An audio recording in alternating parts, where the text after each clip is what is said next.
ready? Pam, you ready? I was going to finish my That's okay. We can wait a minute. Go ahead. I don't want you to say the pledge with your mouth full. Have her say it. Yes, yeah, there you go. There you go. Say it, don't spray it. Sing it.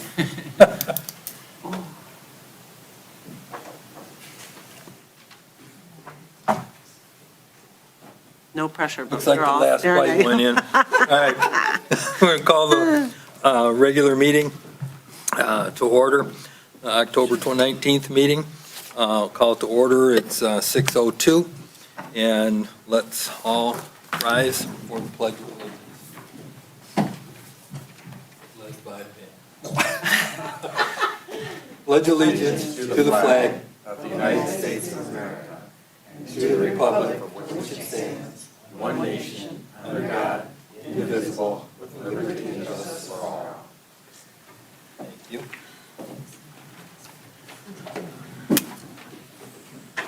Phyllis, will you call the roll? You want me to read the mission statement first? Yeah, that'd be nice. Our mission is to attract and encourage participation for all age groups and abilities through positive opportunity and quality service for the purpose of enriching our residents' lives. Thank you. Very true.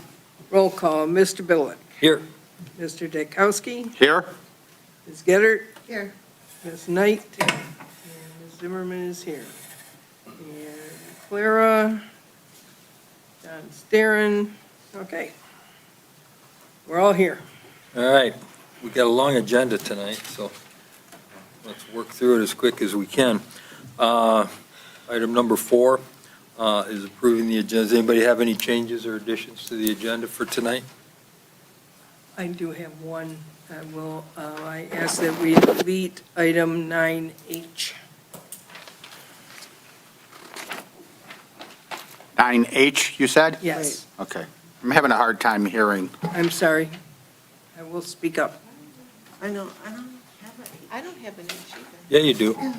It's on page 2, right above master plan. Right here, I just crossed it out. You see it? Oh, G, H, yeah. Okay. We'll just delete that for now. Okay. And then the benefit package is on here twice. I don't know if we, It is yeah, well, I had included it in in, yours. yes, and then on the bottom, so can we just scratch yours off? So if Brenna ends up needing to. Okay, so we'll delete 9D. 9D. 9Z, you said? D as in. D as in dog. David? Thank you. I do have a question. I have to have signatures for Parks and, for Star, the one I did. Do I have to add that, or can I just do it after? I mean, you have to, I have the signature card. Oh. Yeah, she thought she gave me the signature card for Star, but it was for Parks and Rec oh, okay, okay. We can do that after. after.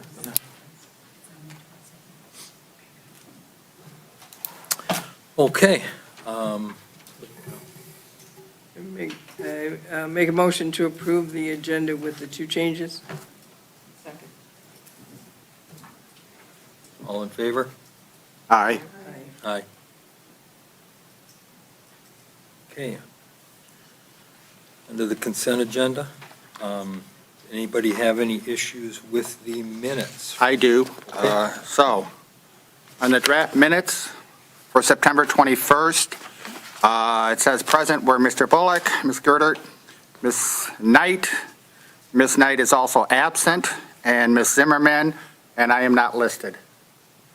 So you have Ms. Knight here and not here. So she's coming and going. You're right. And I am here.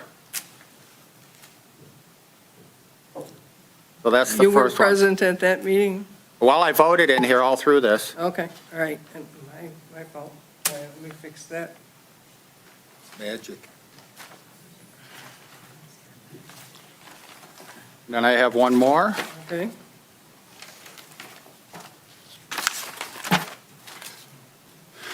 And I don't believe, So on Unfinished business, 9J. It said it was moved by Ms. Zimmerman to refer the information to the Park Committee.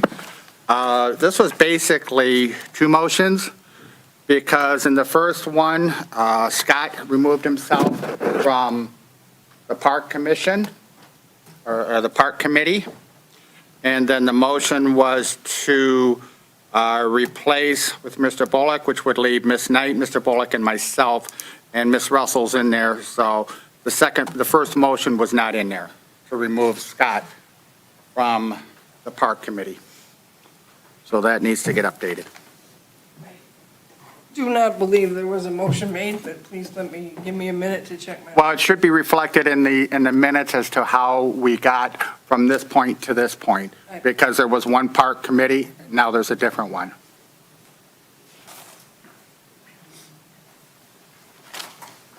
So whether it was a motion or not, we should update the verbiage. Okay, would you like to,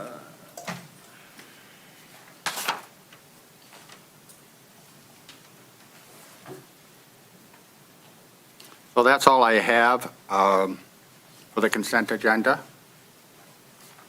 okay, so you're saying what? I need to add a paragraph before the motion Right, because Scott noting that Scott removed himself and asked Bob to go on there.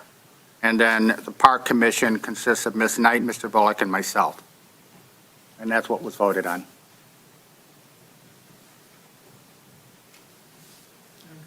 I got it.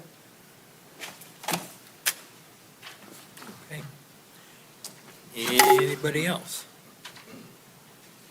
on the consent agenda?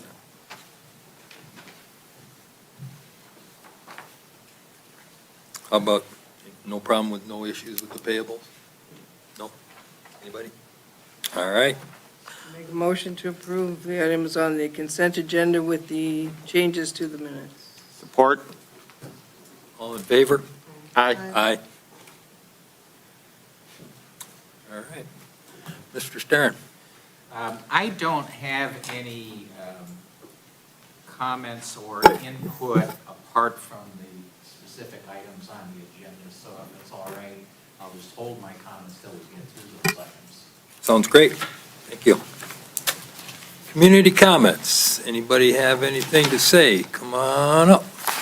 One at a time. We won't fight each other, I promise. No, we won't.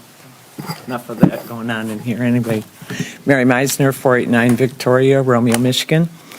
I'm not directing my comments to the entire board, as my observations are only appropriate to a certain few. The nitpicking from the board table has got to stop, or you will be losing more than the recent sad resignation of the board chairman. There is far too much micromanaging going on. The treasurer of the Romeo School Board has a signature stamp, and that is a 70 million plus budget. That is a business, and they follow best practices. The financial oversight is left to the accountant and her staff in an annual audit for the checks and balances. There is no quarterly report given by the treasurer. But with this board, you're going to drive your responsible, low-paid accountant into the employment market.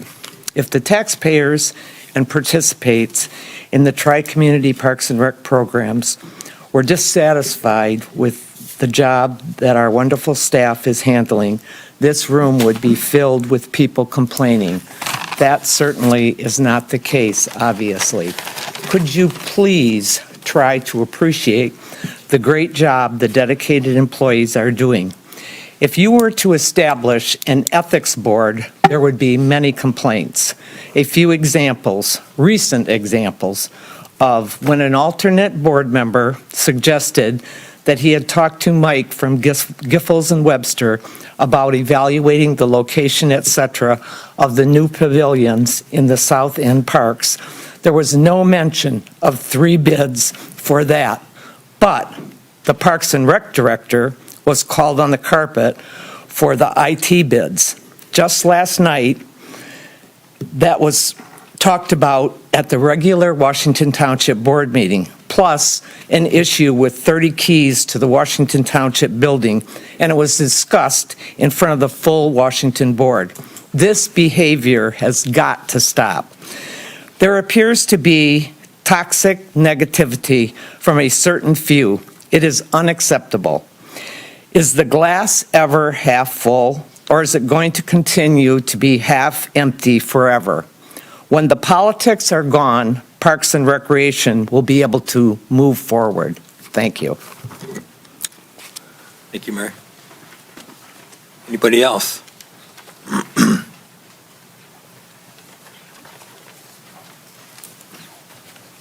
Hello, Berna White, Parks and Rec accountant, degreed accountant, might I say. Last meeting, there was some misrepresentation of some facts, so I just want, I brought all the facts together, I listened to the meeting over and over, and I just want the people that I work for, the public, to know the truth about some of the things that were brought up. Also, we all know that Facebook listens to us, and I found it funny that something popped up on my Facebook after the last meeting about my degree, and it says, remember, just because you went to college doesn't make you smarter than anyone else. Common sense doesn't come with a degree. And I'm posting it in my office. It was stated at the last meeting that on our website, the meeting minutes were not posted. However, as soon as I left the meeting, I went and looked, and they were available on, so Deb posts our meeting minutes all the time. Deb does an outstanding job on our website, and I don't want anyone to think that she's falling short in her position because there's nobody I'd rather have working on our web information. She's an outstanding employee. So I just want to clear that up for the public if there's any question. And I've already checked all the minutes, the agendas, everything is on there because I've been keeping an eye on it, and she hasn't missed a beat, to be honest with you. Now, there was, Mr. Dukowski had read some information from Miss Knight, and it went something like this. If it pleases the commission, I have a write-up from Mrs. Knight, and I would like to read that. This raise should wait until we have a new accounting system and look at several other options. My question is she an accountant or a bookkeeper? An accountant is degreed. There is a big difference there. So we've already established that I do in fact have a BA, and therefore have been underpaid for my position for the past 2 years due to less than desirable circumstances from previous commissions. So there is no new accounting system in sight. It is not in the budget for a new accounting system. So it was just wanted to keep me at a low rate, which, I'm under 40% of what some other accountants in the area are making. But I do like my job, and I like the people I work with, and there's a lot to be said for that.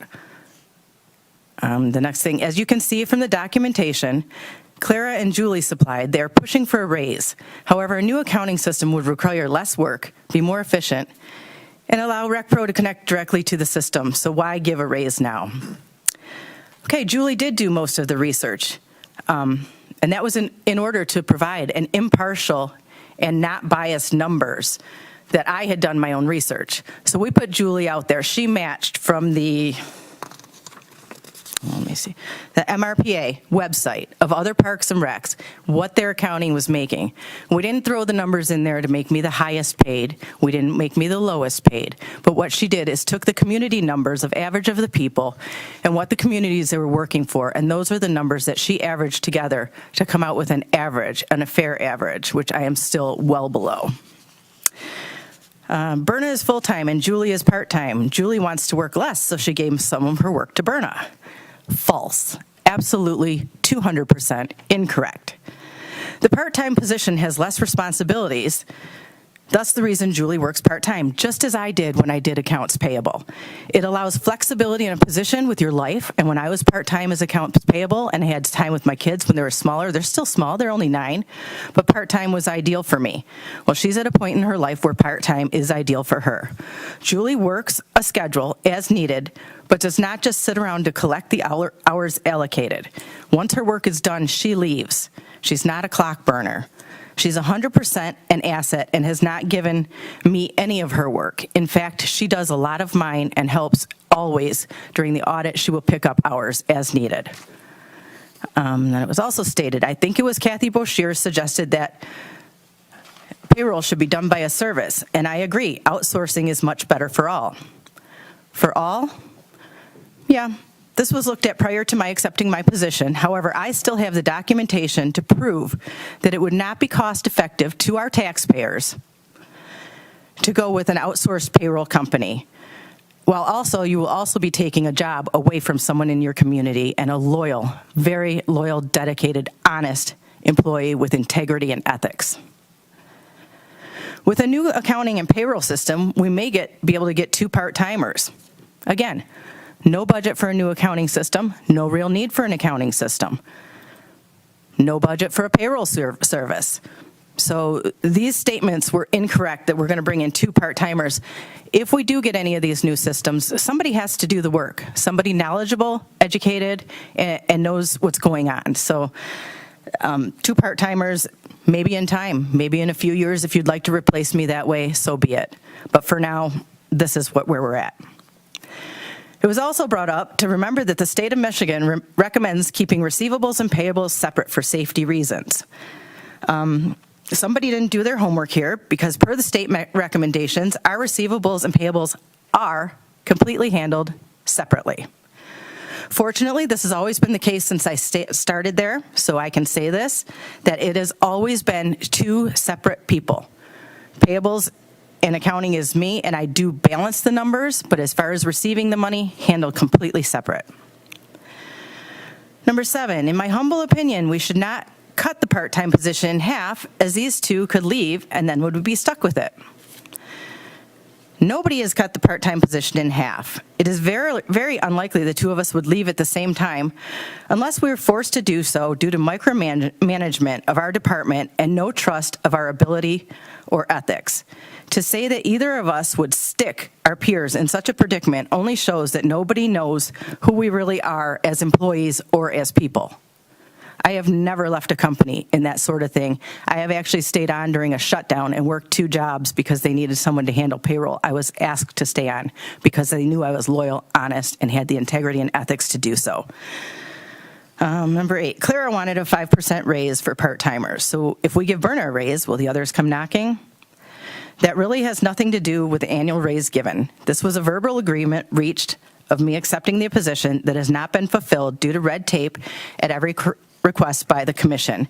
It would be nice if once in a while the commission would actually take their director's direction and support her for a change. Number 9, I understand she was promised more money when she got the job and she needs it, but that is not how we run our budgets. Seriously, I need it? Who doesn't need more money in this economy? When I first brought it to Sydney, the attention that I was supposed to be given this money 2 years ago, her first response was, is there money in the budget? Then when Julie brought it up to her, she told Julie that she would have to work less. This is where the thought came in that with Julie's vacations and holidays, she was probably not going to hit her budgeted number. When Julie and myself looked at the numbers, it was calculated without having to take any hours from Julie at all. And this remains through the rest of the year. Remember, when Julie is on vacation, I handle both jobs, which is a savings to Parks and Rec and more work to me. It's not how we handle our budgets. If anyone was so inclined to go back to the March 20th meeting at about 2 hours and 23 minutes, you would see that Clara actually did try to approach this with the old commission correctly at the budget meeting and would not even be heard. And you can hear that if you start at 2 hours and 23 minutes on March 20th. You will hear when she was asking for the raise the proper way without having to do a budget amendment. Mr. Dukowski's comments was this was an issue that Mr. Philbrook and I discussed as he was wholeheartedly opposed to this right here. Dukowski wants to come to a compromise and give part-time 5% and 3% for full-time. This put many of your part-timers over and above what the person that handles your money and the public's money was making. Dan says there was no comparables from our area. Numbers were slanted by someone with no skin in the game and biased numbers. We have 100% verifiable numbers that were not slanted or biased in any way, shape, or form by someone with no skin in the game. I would like to see factual proof that these numbers were slanted and where that information comes from, as we have documentation of where we have pulled our numbers from. Julie is one of the most genuine people that I know, and I will not have anything be said negatively about her or the work she does for me on a daily basis. That's all. Thank you. Thanks, Barbara. Any other public comments? I have one. I understand at the Bruce Township meeting last night, an alternate was selected for Yes. Parks and Rec. So if you can enlighten us on that? Yes. Temporarily, Mike Philbrook is going to be the alternate from Bruce Township, and Bruce Township is going to post and get applicants, and see where we go from Very good. there. So just as an interim, since Mike's familiar with everything that's going on and happening, Well, and we were out of applicants. and we were out of applicants. That's right. So he So- stepped up. If anybody's interested, Yeah. we're looking for applicants for Washington and Bruce Township. Yep. And there is, it's still up on the Washington? There isn't, yeah, there's a general application up on the Washington Township site, and I think I'm going to pull You have one also? for, yes, and then I'll put, I mean, We'll put it one on says our- Washington Township, I don't think it necessarily matters, we can cross that out, or I can make a new one that says Bruce Township. Well, we want to put one on the Bruce website. Okay, as then I well, will. And on our Facebook. Yeah. So, So maybe we can discuss this later, because this is community comments. What is the procedure and what's the timeline for people to, has that been decided yet, for people to apply? So that's not in the agenda. It's on the, yeah, it's on the it's agenda. on the agenda. It Um, is in, under the, Replace. with the discussion on the new interlocal amendment. Oh, okay. It is, yeah, it's part of that. Okay. I would have, okay, thank you. Is that it for community comments?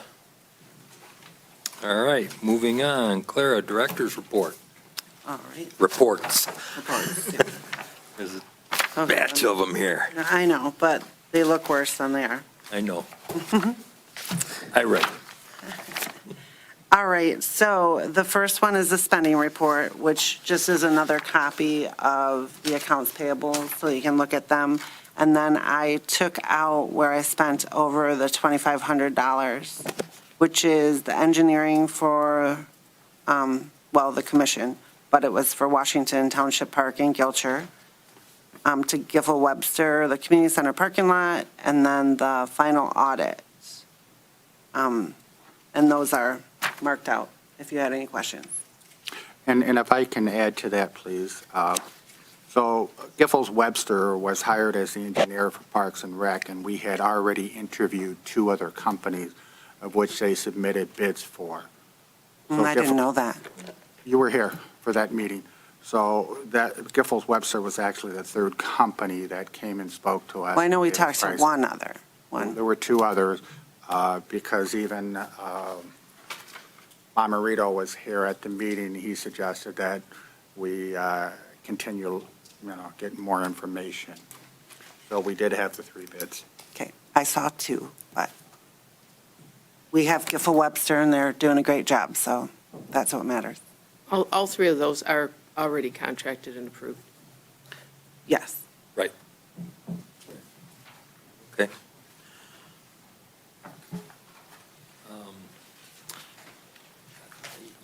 Okay, the things that are highlighted are the things that went over. Yeah, yeah. Okay. Oh, okay. Oh, anything? No, I'm good with that.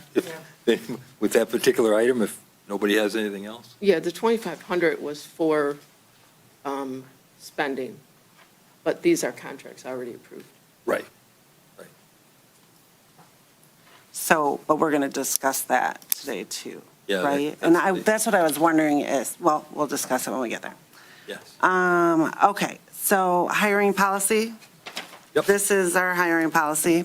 Actually, I have Currently, right now, we're looking for an archery instructor, and this might be a good place. If anybody out there who's watching this meeting is an archery instructor, please look at our website or on Facebook and call us, let us know. But we basically post position title, hours, work, starting pay. I don't know if you look through it or want me to read each of them. Yeah, this is basically the outline you use. Right. Yeah.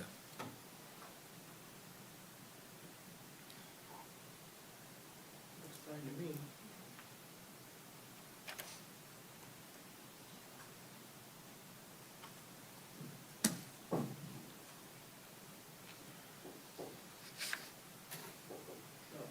You want- Oh, This is the current policy, this is the one that's always been in place? yeah. I don't- Well, I would say, no, I mean, there's a little bit of update to it because of the shirts are given now.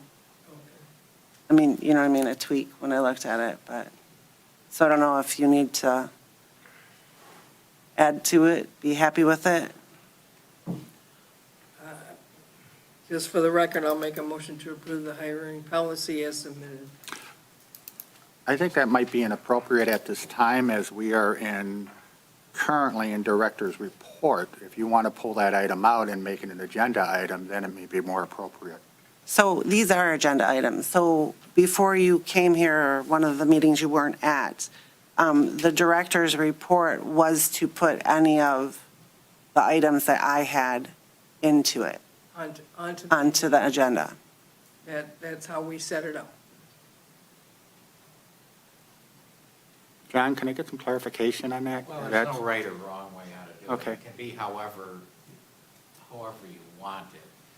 I could tell you that typically when something's listed as a report, it's just that, a report.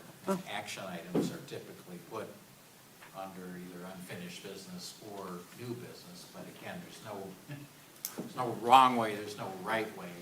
I mean, I could call I it just think you director's need to- agenda items. You need to determine how you want it and to do it, clearly and consistently. I think it makes sense if it's going to be an action item, that it be And then it, listed as such. and then it would allow the commissioners to delve into it more, because now you want action taken on that item, but we haven't done research on it because we were listening to something presented. Well, the commission did decide. I mean, whether it's, so maybe we could change the name or to director's agenda items, Yeah, I but the think it's commission a did matter- decide. It's not a matter of what you're trying to do, it's how you're presenting it, how you're listing it. And if it's going to be more than just a report, and that there is an expectation of the action taken on it, I think it's just a matter of rewording it. Well, and I believe we asked for these things to be done. Yeah. So- When I first became the secretary, we set up this agenda the way it was, but, I mean, I'm happy to change, let me do this right, I'll make a motion to change item 8 on the agenda from director's report to director's agenda items. Well, if I may suggest, because there are going to be some items that it's just going to be a report. That's fine. It's And there's still going her to- if agenda I may- item. if I may They are continue. still her agenda If I items, may whether we continue, vote I on had them or the not. floor. I had the floor. Thank She you. made the Okay, motion. that's enough. Come on. So if I may suggest, if it's going to be an action item, because there's some things on here that are just communication and FYI type stuff. And it's But if it's pointed an out. action item, maybe put on there action item or something like that, so that we know what we're looking at here and where we need to go. What was your motion? My motion is to change the wording for item number 8 on the agenda to director's agenda items, whether they be reports or whatever, and she will note in her description whether they are reports or whether she needs action taken. I will support that. All in favor? Aye? Aye. Aye. Thank you. Way to work it out, guys. IT review Okay, and. wait a minute. So let's go back to the hiring policy. Oh, yeah. Hiring policy. So I remake my motion to approve the hiring policy as submitted. Second. All in favor? Aye. No, we've had no time to go through it. Again, What are you this is talking a about? report at this time, and we're just now making it an action It was item. in the stuff that you were sent. Yeah, that you were. I was expecting Copies to made and listen to taken the to you. report, and I did read everything. This particular one, I mean, I feel this particular one is fairly simple. And in my opinion, you shouldn't take too much review. Well, then, can we just bring it back to the next meeting and review it then? No, because it needs action. We've already voted on it. Okay, the vote's complete. My vote is no. Oh, wait. Oh, okay, so moving on to the IT review and services. So the first page is just showing what has happened to date. We had the domain fixed, they fixed the Wi-Fi. Oh, that's spelled wrong. Work through off-site server issues. They've done their discovery, and at a total cost of $4,900 to date. The second page is the Rewire project proposal. Our infrastructure at the Romeo Community Center has been in a need for recabling for years. It's been set aside because of the cost. The cost that they came through and they noted everything will be $13,385. The past, years ago, it was closer to $19,000. But again, it was set aside for that. We have computers that are not working. STARS end is definitely a major issue. We have, because of the fact that no money could be spent or this amount of money was even talked about for the infrastructure, a lot of Band-Aids have been put on. So the IT company has went through, they want just 2 main boxes or connections throughout the center. Right now, we have about 5 different corrections. He drew the whole map. So what I would like is ask permission to have this proposal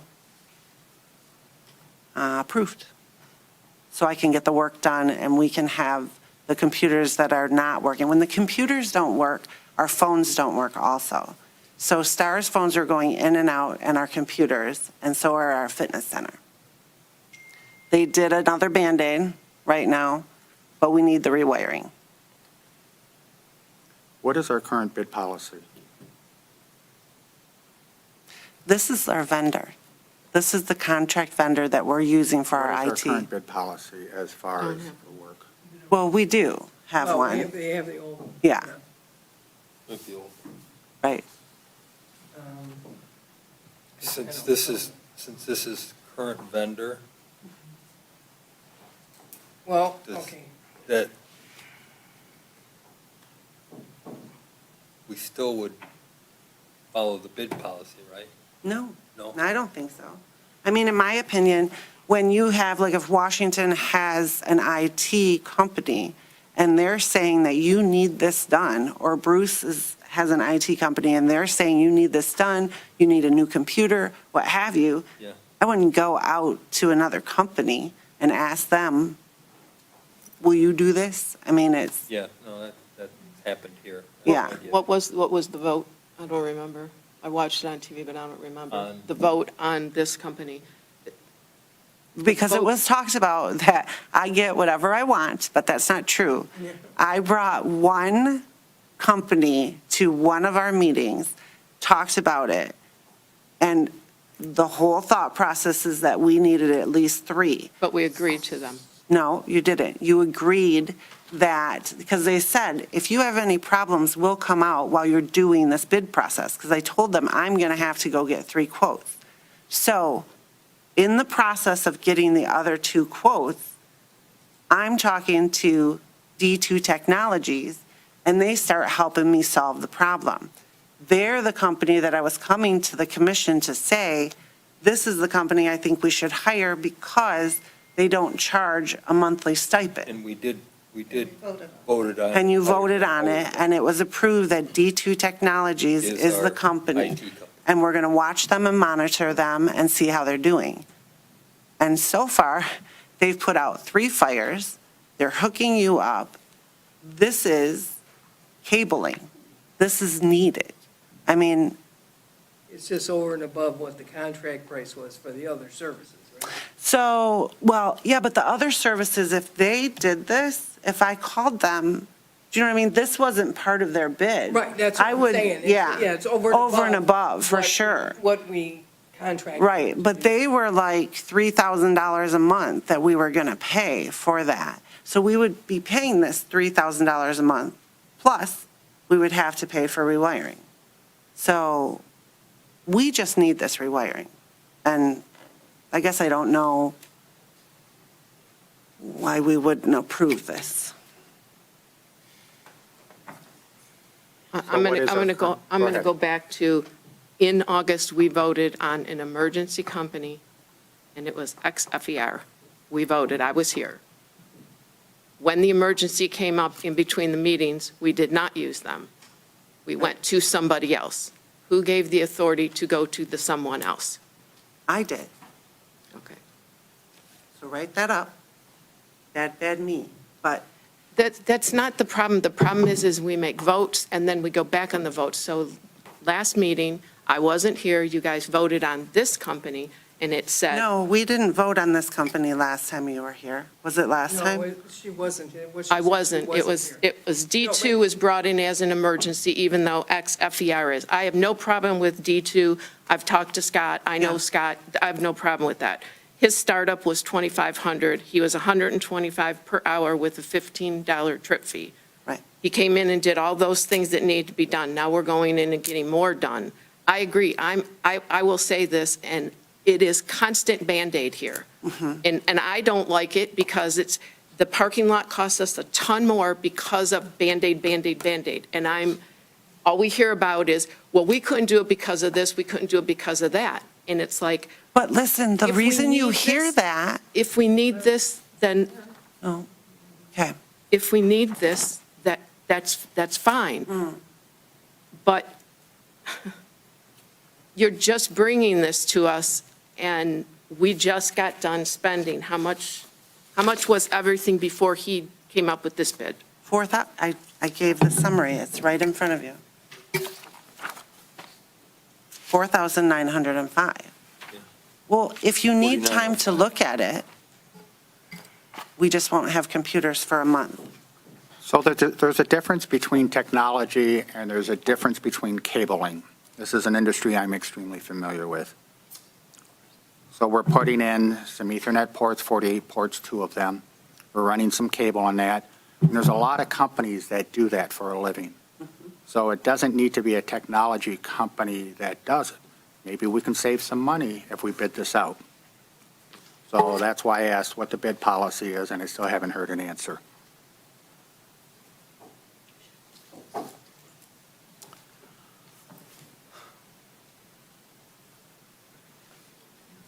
The bid policy is coming up on the agenda. We don't What have, is our Anything current bid over. policy? Listen, because, You looking at me? I know. Because you're the one who's got all the records. No, I don't. You don't? Okay. We don't really have a bid policy. All right, then I We stand have a corrected, and I'm okay purchasing- with that.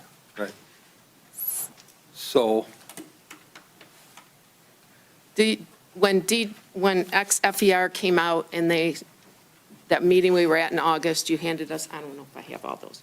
You handed us all those papers and they came in and they did analysis. Did they give you a price at that point? Yeah, when we picked, No, when you. ex-FER. No. When the commission, when I brought the paperwork for all 3 companies. and it was on a chart and a comparable. I do not have it with me. I haven't. Well, then why are you asking me? I'm asking you what, they did an analysis, and I work with this kind of stuff too. They did an analysis, Right. ex-FER, and we got this nice booklet. Was it close to this? Were they doing this? D2 Technologies? No, XFER. ex-FER. Ex-FER, when we were here in August, ex-FER came in and we got 3 pamphlets at the end of the meeting, and they were supposed to be here, they weren't. Phyllis asked that you bring 2 more bids. At the next meeting, you had the 2 new bids. What price did ex-FER have when they came in and did their analysis? Because we went with them No, you went with them. We went with them only for emergencies, for emergencies. but we didn't use them for emergencies. We did not use them for emergencies because I was on the phone with D2. So, again, I think we're making this harder than it is. I understand there's going to be policy and we're going to do it and we're going over them. But we did not decide, the commission, sorry, because I don't decide, the commission did not decide that XFER was the company. So when I met with all 3 of them, I liked all 3 of them. But I really like the fact that D2 Technologies, once they come in and fix all the Band-Aids and different things that are needed, we're going to coast and not be paying $3,000 a month. I think that's when we decided to use D2, it was one of the main reasons is because they weren't charging Right. a monthly fee like the other guys were. And obviously, I mean, I haven't been there. I mean, I take your word for it, and I take your word for it that this definitely needs to be done, and it needs to be done. I mean, we can't be, Parks and Rec can't be a month without computers and Well, telephones. there's no reason we should be. You know, We no. have the money in the budget, so, If this was budgeted, and the money's there, okay, and this. well, it com- wasn't budgeted. I mean, I can't say that. Service is budgeted, like a big stock of service, because I never know how much is going to be, but we have $42,000 set aside in our IT repair equipment that we use So- towards this. So it falls within the budgetary guidelines that we have already for this type of service. Right. Or we can put it under maintenance of the building, because there's monies there too, because it is maintenance of the building. So it's just, I don't know that, this arguing back and forth about, they are the company right now that we are using. They have the technology and brain power and knowledge of what's going on and won't have to meet with another company to get the cabling done Well, I and to agree. hook the And computer. They know what computers you have, Right, where they are. very well now. Very well at this point. They are, in my opinion, would be Right. the people to probably use, Mhm. you know? So the question is, So was the 2,500 figured in their setup fee? Was, yeah, it's part of that. There's another bill Setup fees for, 49, part of the 4905? we have another bill, I was going to say, for, I think it's $600. And then we are at it. Basically, what has to happen, this has to happen. They're going to come in and go to each station, make sure they're cleaned up throughout. And nothing else is really major. Oh, no, hooking up the, I don't know if it's landline or, to make sure that Washington and the community center are not a day apart. They're not on our Rec Pro program, but on our, if they work on a project in Washington, we just can't open it in Romeo, or they can't open it in Romeo until the next day, because it's synced, I know. It's, again, it is a Band-Aid. It's not a Band-Aid on our Rec Pro where we take the registration and because that's like real time for both places. But, yeah, it needs to be synced. So that's coming up. But pretty much everything else is just like the normal, day to day, if we have a problem, most of it now, we're to the point that I can call them and they either walk me through it on the phone, we forgot our password, this or that we can do that. I mean, we're still at the very beginning, but yes, the 4,900 includes the 2,500 and the fixing of the Wi-Fi. Yeah, because it says startup 2,500, but then on here it says authenticate domain was 2,530, and then it says fixed Wi-Fi is 2,375. Yeah. So I'm not seeing the 2,500 on there. But it's part of it. It is part of it. There was just more than, do you know what I mean? It wasn't, they did just rolled discovery it in. over the whole time, every time that they came It in. wasn't totally itemized. Yeah. Like a service fee. Yeah. So I'm seeing the note here that said, other current and future project, which is task manager, rewiring the Romeo Community Center, firewall connection between Washington, Romeo sites, and updating our Microsoft software. Do we know costs of that stuff? No, because, these are things that I know that we need to do. Like, I know that we need to get Microsoft software at some point. It might not be this year, but that is going to be a definite project that we're looking at. I make a motion to accept the estimate from D2 for $13,385. I'll second.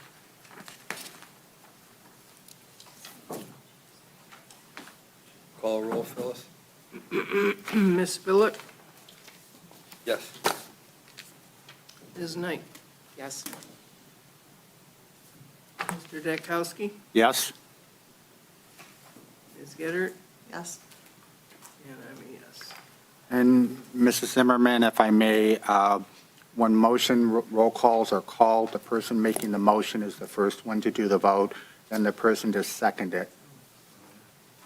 And then the members after that. That's the protocol. So, I'm going to talk about Pinnacle and credit card conversation. Do we have to vote on that? Oh, I don't, oh, no, because it's a conversation. I'm like, oh, no. So, Cindy, I heard you say that you guys are going to sign the signature cards for STAR.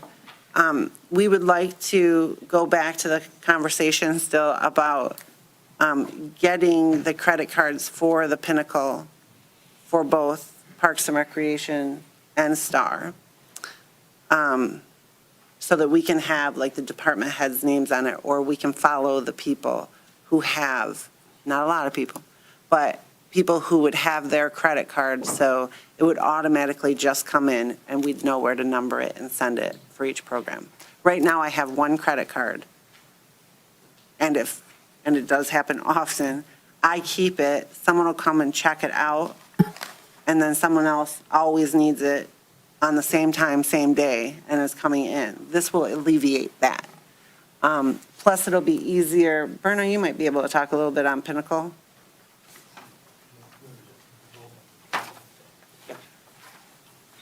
Thank you.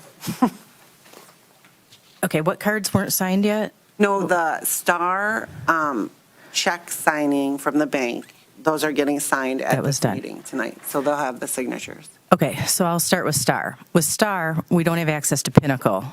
Cindy, I think when you were looking at the banking programs, you were looking at one, I was looking at another. I'm not in Star Banking yet. Okay, but you're on their signature cards, right? No, that's what we're signing tonight. Oh, okay. I would also like to sign the Pinnacle cards for STAR at the same time, which by putting them into Pinnacle, they're already set and ready to go. We had the setup prior, but then it was put on hold. They have a credit line. Well, with STAR, the big thing is they have individual gas cards for, I'm not even sure who it's through, but if they are even a day late with their payment, it's like a 25% of their balance for a late fee. I've never seen anything like it, but if they're late with the statement or Dory can't pull it offline and then we can't pay it online for some reason, I think because we can't have debits coming out of our account that way. We can't have them pull out of our accounts. And they don't let us ACH. So then she's overnighting a check, which is costing us, I mean, it's only $10 a month, but it's still the time and inconvenience to do it. And last time, we actually had an overpayment, and they still hit her with a late fee because they misapplied it. So then she has to pay it so she doesn't get another late fee, and then we have to watch and make sure they give that money back to us, which I'm having a fit over because we're putting money out there, and now we have to watch it. But the credit card company they have is absolutely absurd. We are set up with Pinnacle. If we get those cards signed, Star is ready to go. I can go right into Pinnacle and assign a card per vehicle, I think is the way we had talked about doing it, per vehicle, not per person in Star. And then whoever takes that vehicle out takes that gas card, and when they come in and are done for the day, that gas card comes back with the vehicle being full. So they are ready to go. As far as us, we were close to having it done, and these cards also give us like, I forget what percentage cash back. So it actually gives us a little bit of, I don't want to say play money, but it's free money. You know, we're using their cards. We have money sitting there. We're spending it. We're paying it off in a timely fashion. I love my credit card points for getting free stuff. We're using it anyhow. We should be using, accessing these commercial credit lines and using, getting our 1%, 5% cash back and using it. And like Clara says, it would be ideal, I would know, okay, that was Clara's card. She made a purchase. Or I know special events made this purchase, and I know who to go to for the receipt. Some of these companies out there, they come in on the credit card and they're all jumbled because we have one card and we can't tell. And if the receipt for some reason didn't get turned in, got missed, all of them are there, but there's always the occasion where one could be missed. And then we're hunting, because we track down everything. Is our card compromised? Is it in? All that stuff. So those cards would be ideal. So if, like I said, Star is ready to go. If you sign their banking cards and their Pinnacle cards, they're all set up. It's just a push of a button where I start assigning cards. Verna, can you bring me up to speed on Pinnacle? I'm not familiar with it. Pinnacle is more of the ACH banking. It's the online banking where the bank statements, the one that Cindy's looking at, I think, no, you don't have that, but you will. You can there's one where you just go into your online banking, you can just look at all the transactions, just a regular account where you see your bank statements, you see everything. Pinnacle would be, basically, that is how we have to initiate the ACH. You have to have a token to make any transactions through Pinnacle. Oh, is that through a bank? Yeah, it's through PNC. Through PNC, okay. Yeah, So but it's their so online, PNC's it's their business online kinda- banking version. Okay, and you can do the credit cards through that? Yeah, that's where it's set up through. It's a So more it's very protected. more secure site than just online banking. It's, yeah. Oh, absolutely. It is protected with, one of those key fobs. You have to put a code in or get your online code through your phone if you have access to the account. Well, thank you. So who gets access to the cards in Star? It would be whatever driver takes that vehicle out for the day.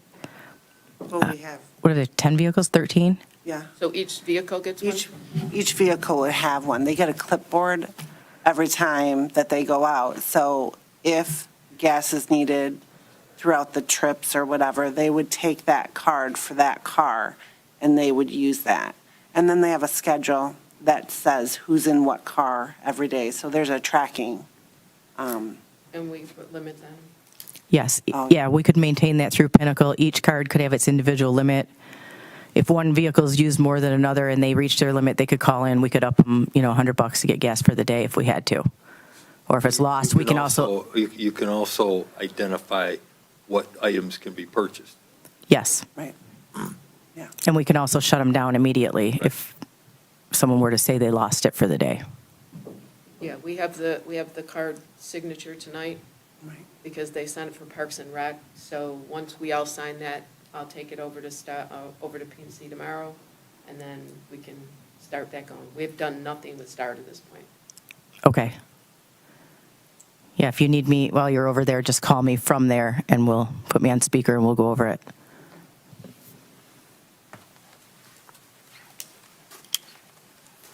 Do we need to do anything on this? No, I might need to go. Let's Yeah. be two signers. When You going tomorrow? yeah, probably I'll take it in the morning.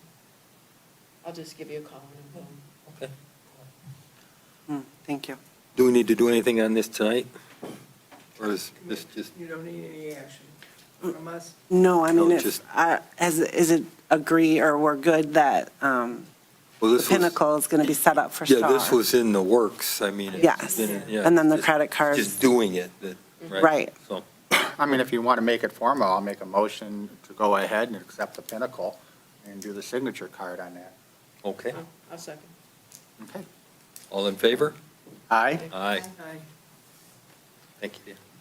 So the next item is the ribbon cutting and our Halloween events. So the ribbon cutting has been postponed. Everybody's getting their parking lots done this year, which is a good thing, but there's just so much construction that it's not going to be good. I mean, we want it to be pretty and fun, and so I think that the thought process is that maybe we wait till the spring when it's nice outside and we can get people. Because now we're hitting, well, Halloween for sure, and then we're going into November. Right. And the grass will be green I and, looked at the calendar and, for next year, and Easter's like at the end of March 31st. or Yeah. And so maybe that, ribbon cutting, Easter egg hunt, right, kind of coordinate that or something. I mean, the Yeah. fake grass will always be green. that's true, this is It's true. the Or we could do area- some it's the type area of, around it, Yes. come see the I Easter would bunny. also Maybe covered in keep snow, though. True. Calls over Spring break. For every school in Michigan Yeah. is on the spring break. Or maybe we So put that it, Yeah, weekend will that's be right. spring break, so if, maybe just Arbor might be a Day lot of- or something, we Yeah. could do a Just park, some- Yeah, early spring, yeah, early spring. yeah. So when we're working on our winter, spring calendar, we'll pick a date, but is everybody good with like Putting it off. Friday? Yeah, putting it off Yes. for one. Or that we pick the date for it. Okay. And then Would that be in the spring then? it would be in the spring. Okay. So we have 2 Halloween parties that are coming. We have our, the Washington Township Spooktacular, which is tomorrow. But because of the construction, we are moving it to Gilcher Crispin Park. Because of the weather, we got the very last tent rental of the season because we just really don't want to cancel it. It seems like the weather has not been friendly with us this year. But, so we're really looking forward to it. It should be really nice, and hopefully the weather cooperates. And then the next day is Bruce Township. We are having, we jumped on board with the Bruce Romeo Fire Department. They're doing their open house from 1 to 4. So we are joining in on it. We're having a reptile show, and we're going to slingshot some little pumpkins, and there's supposed to be a helicopter and a smokehouse and a variety of things. So everybody should come out. And then that's it for Halloween. Oh, and Grace, I'm so sorry.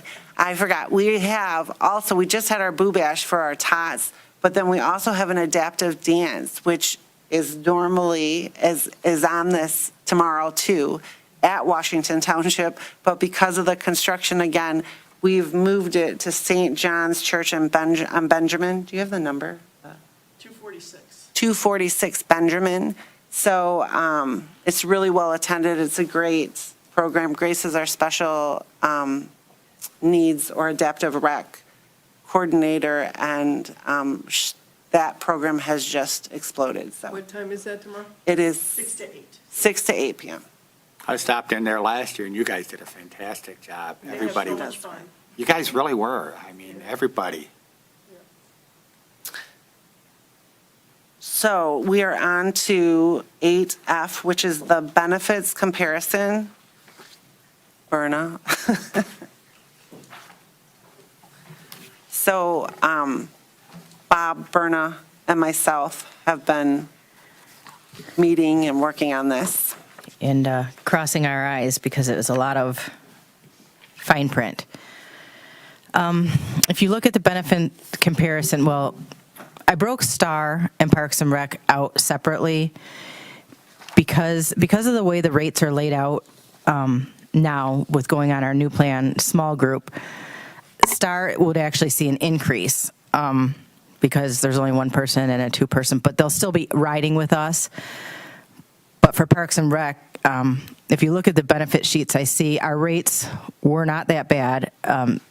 Rates on certain people actually dropped from what we were paying with the rates at Washington.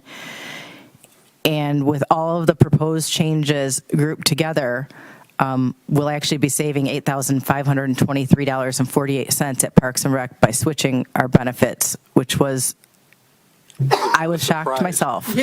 Completely surprised, because Flabbergasted. what happens in a big group is they group everybody together. So no matter what the age is, if you're going to pay that for the plan, you're going to pay this for a family of a large group because they have to do an average of everybody.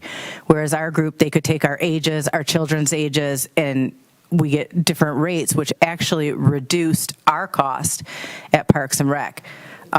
There were some increases. If you look on the comparison, like, life in AD&D was like $1 change.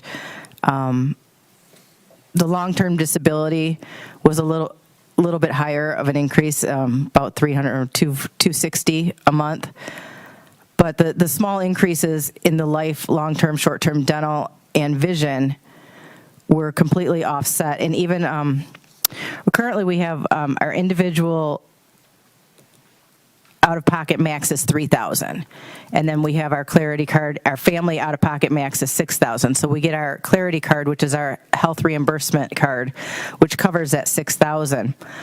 When the new rates came out on October 1st, I did get all the new rates. And I think before we were going with $3,200 and it was a $7,500 max family out-of-pocket. So our savings wouldn't have been as great.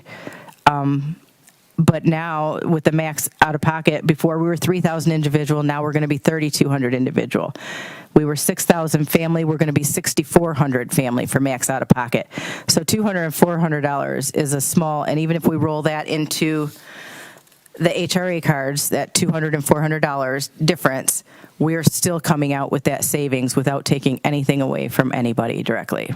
But Star, again, it's individually rated by, ages, and Parks and Rec has family plans where Star only has a two-person plan, and I think that's where we're seeing the difference in the rates. So even $4,000 for a year at Star, I really thought we were going to see significant rate hikes. And, if we combine the two, we'd still be saving $4,500 by taking all of these proposals and not taking anything away from us. So it's a savings. Yep. And the plans are very comparable.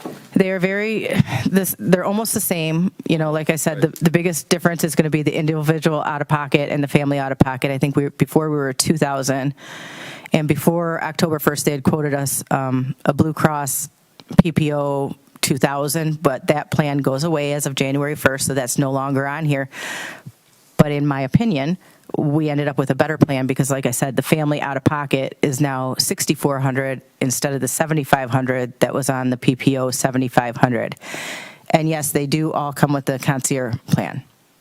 That's what it was you had me check on, right? Yeah. She said that, yes, these do come with that. So that is where we are on benefits. Okay, now is this through the same agency handling it as handled it before? Good question. I was wondering if anyone was going to hit that. I did get 3 quotes.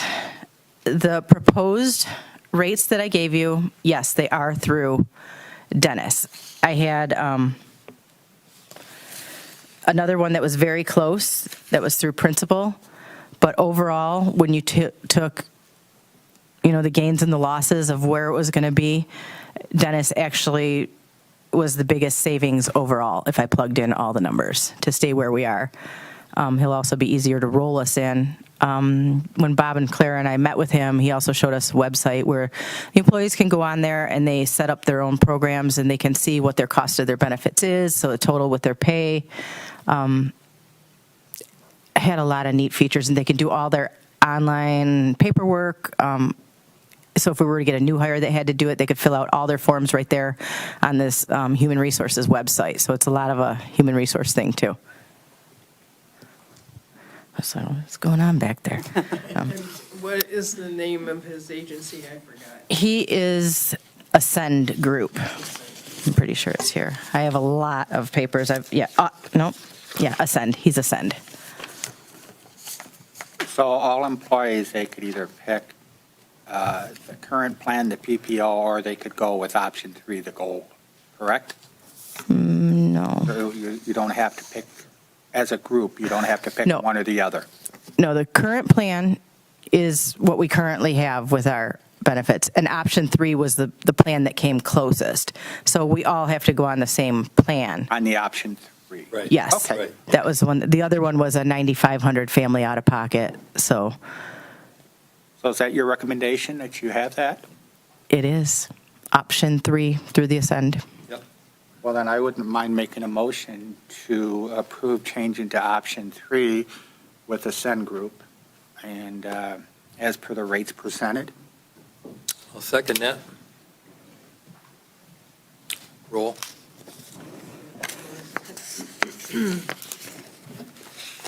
Mr. Dickowski, Yes. Mr. Billick, Yes. Ms. Geddert, Yes. Ms. Knight, Yep. and I'm a yes. Good job, Berna. Thank you. Yeah, that was great. You guys got that done real quick. Now, you're gonna contact, Yes. because He'll probably reach out to me this morning. He was going to try to be Yeah. here, but they need to get rolling yes. this month, right? Yeah, it's supposed to be by the 17th, but we're close, so we'll be close. Do they need any paperwork signed to get this going? Because if so, I would suggest taking it to the vice chair, because they're the ones authorized to sign it. Okay, I will look into that tomorrow and let you know on Monday. Yep. You know where I'm at. Back Okay. to you, Clara. All right. So we are on year-to-date budget. What's that? Year-to-date budget. Year-to-date budget. So in the packet, the revenue and expense report that Verna gives me, I like to put them side by side because I can see what's happening. Obviously, there's no revenue when it comes to improvements, maintenance, or anything like that. But going through this, I mean, it's just a normal average of where we're at. We're over, well, in legal, because they didn't budget enough.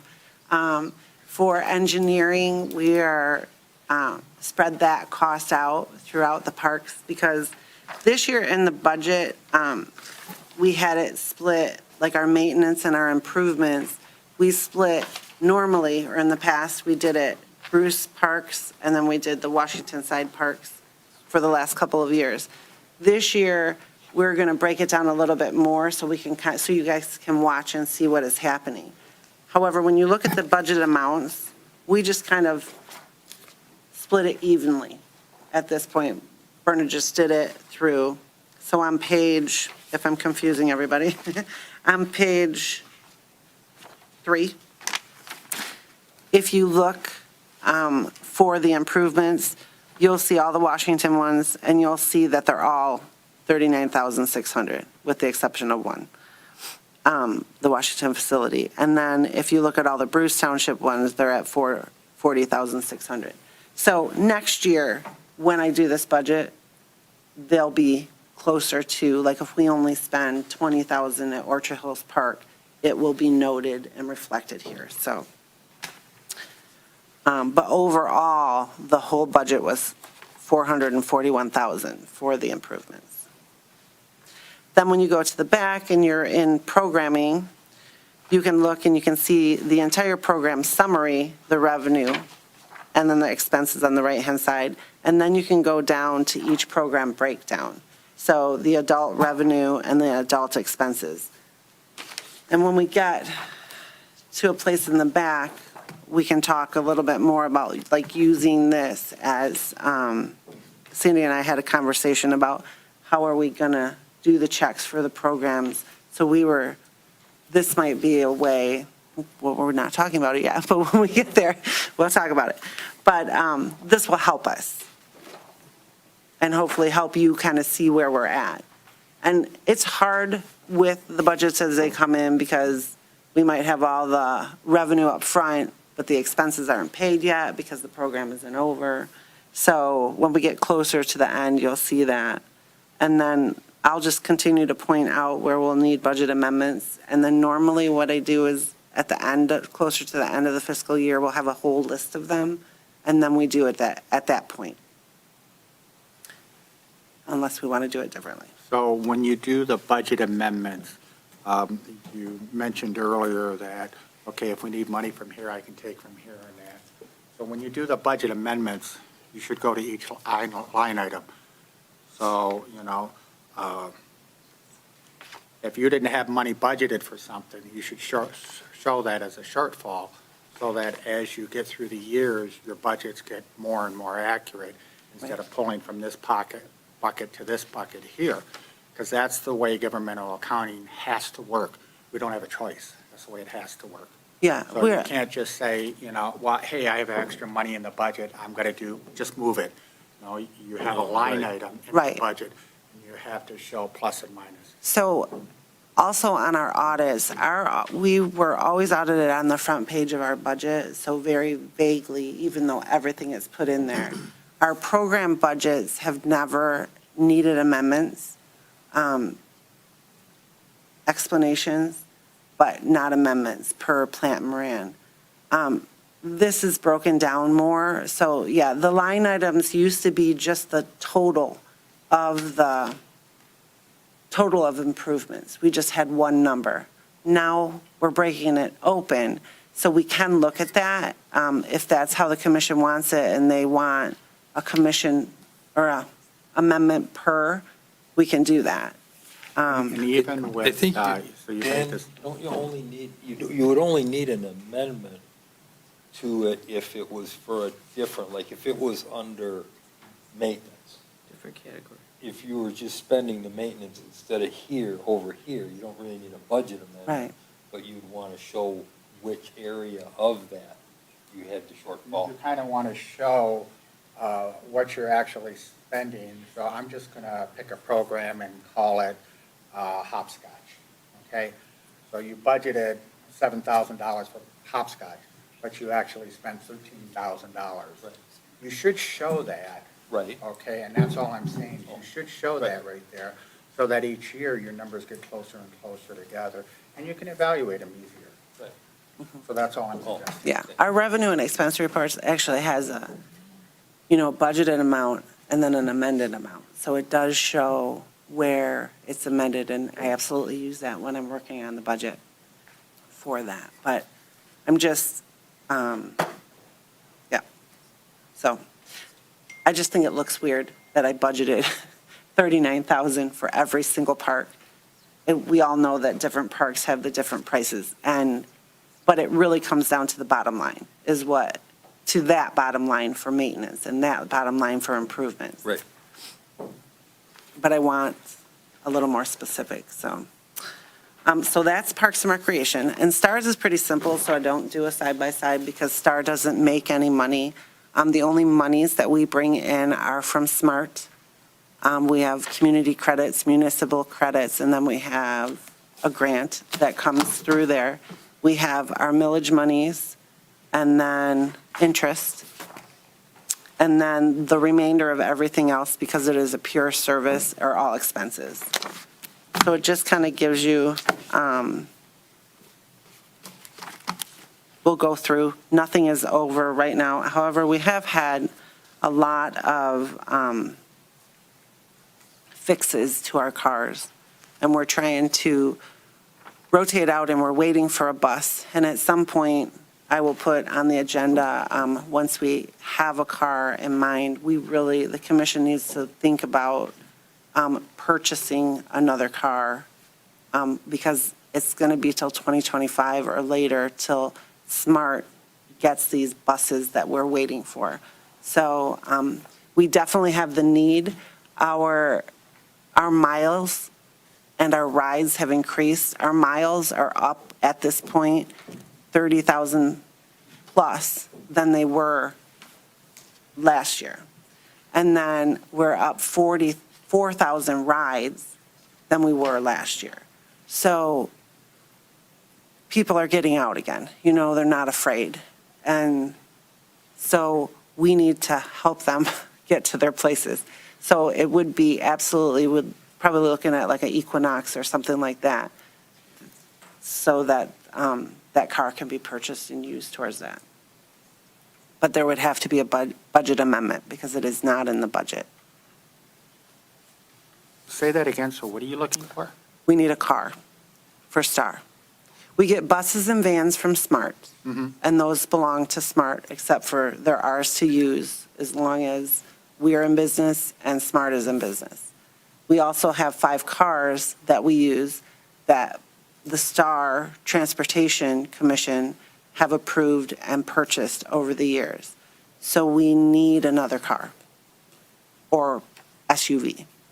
You need to replace one, or you need an additional? We need an additional one because we're out 2 buses right now, and we're waiting. We're on a list for buses, but because of chips and because of whatever happened in the world, those buses are far out. And we received information earlier this year that we're not looking at getting those buses for about 2 more years.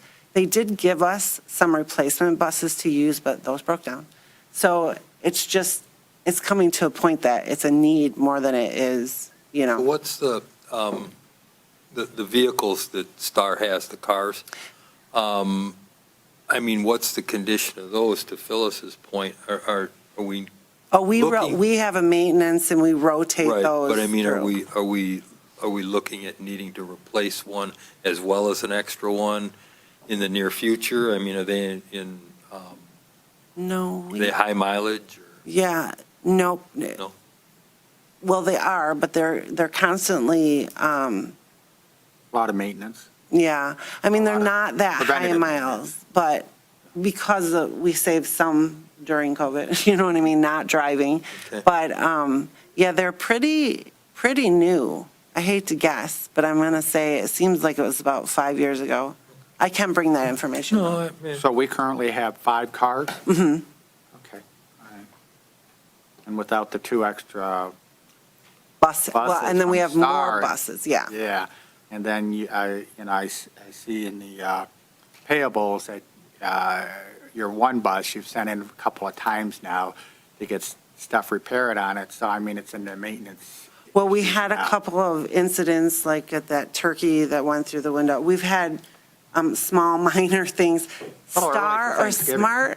Smart always fixes their buses, Okay. except for if it is body. Body work they don't do, but they do anything mechanical. They don't do our cars. Our cars normally go to a selected auto part or auto So where do we store. buy cars from? How are they procured? We have went through, actually, last time we did it, I mean, I think it was with you and Mike, but we ended up going through Heidelberg for it. Okay. But we do look at the states, the fleet. Yeah, we did look at that, but I don't think there was something that worked for us. So we went through Heidelberg. Now, do these cars have to be equipped with special amenities to, for Like certain wheelchair. things to use? We use our buses for any requests that are wheelchairs. Otherwise, we can use our SUVs. A lot of the seniors or users like the SUVs because they're easier to get into than the buses, you know, just stepping up the Up the big ramp. steps. But we use them for everybody. You don't have to just be in a wheelchair to use a bus. Or maybe you can pull some numbers together Yeah. and bring something back to the board to look at of exactly what you want, and they can kind of quote you out with the VIN number of the one that you're looking at. Sounds good. So I think that's it for me. all right. So, anybody need to take a short break, or are we okay? We could have a couple minutes. with you. Yeah. Okay, let's take a 5-minute break or so.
Can we get back to it? All right. We are now at unfinished business. Update with the property lease, Romeo, Washington. And since, That I have was a given- short update. Okay. on the Romeo lease, which is for the community center and the ball fields. I did, since the last meeting, I got some notes from Scott Palmer as to where he has left things off in his communication. Since the last meeting, I have spoken to the village attorney, Mr. Clark, who, like me, had not been directly involved in any of the conversations thus far. But he had spoken with the village president, and it seems like all are in favor, the village president and the attorney are in favor of moving forward with really not just a revision, but a new lease, because the current lease we have is that 99-year lease. Right, right. Which arguably has expired, but we've just been going on and on and on for the last 30 years or so Yeah. with the dollar a year, 99-year lease. So they're receptive, it appears, to moving ahead with it. Now, one thing that we may have to discuss as we go along with this is, it's $1 a year, but is currently written. The commission here would be responsible for all the upkeep, for maintenance, to repair, all that with the building.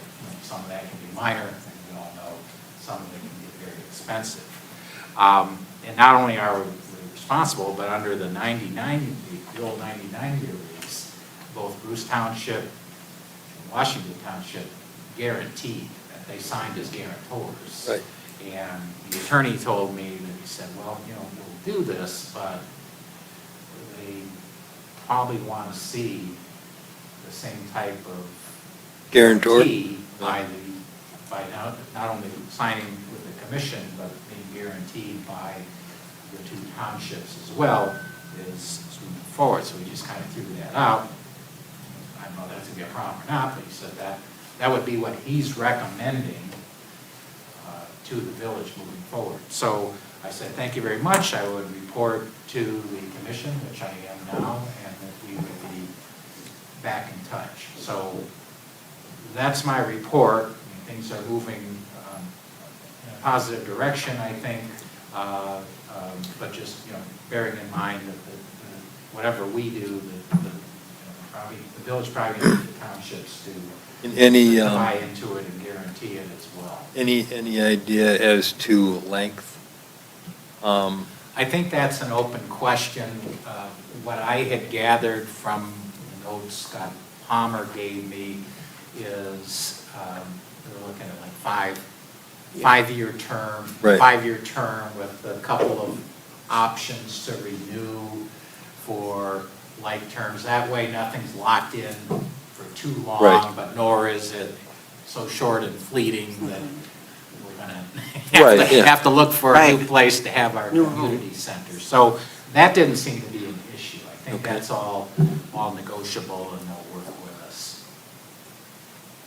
Well, John, I do know that this has been discussed with the boards, okay? And their attorney, who is a mutual attorney for Bruce and for Washington, has repeatedly stated that that Bruce nor Washington Township have any skin in the game here, that it is a standalone entity and they must do everything on their own. So from that right there, I don't see that as happening with Bruce and Washington. So I'm just laying that out there. Yeah, I think, certainly we are in a different, as a commission, a different position now. I mean, the interlocal agreement is now about 14, 15 months old, and then has more recently been amended again, whereas the entity or organization that entered into this lease way back when. It was at the Greater Romeo Washington Bruce Parks and Recreation Commission. No longer exists. I don't know if it ever really did exist, or whether that was just more of an assumed name. So, I mean, that is absolutely correct, that this commission is set up. In fact, I think it expressly says so in the interlocal agreement, that we are an independent public body. All I'm saying, or what I'm reporting to you from Sure. the attorneys, that's fine, but just like, it's just like going to get a loan from the bank, only you need to sign it, but if the bank says, I'm only giving you the money, if you get somebody to guarantee it, it's the old rule, he who has the gold makes the rules, right?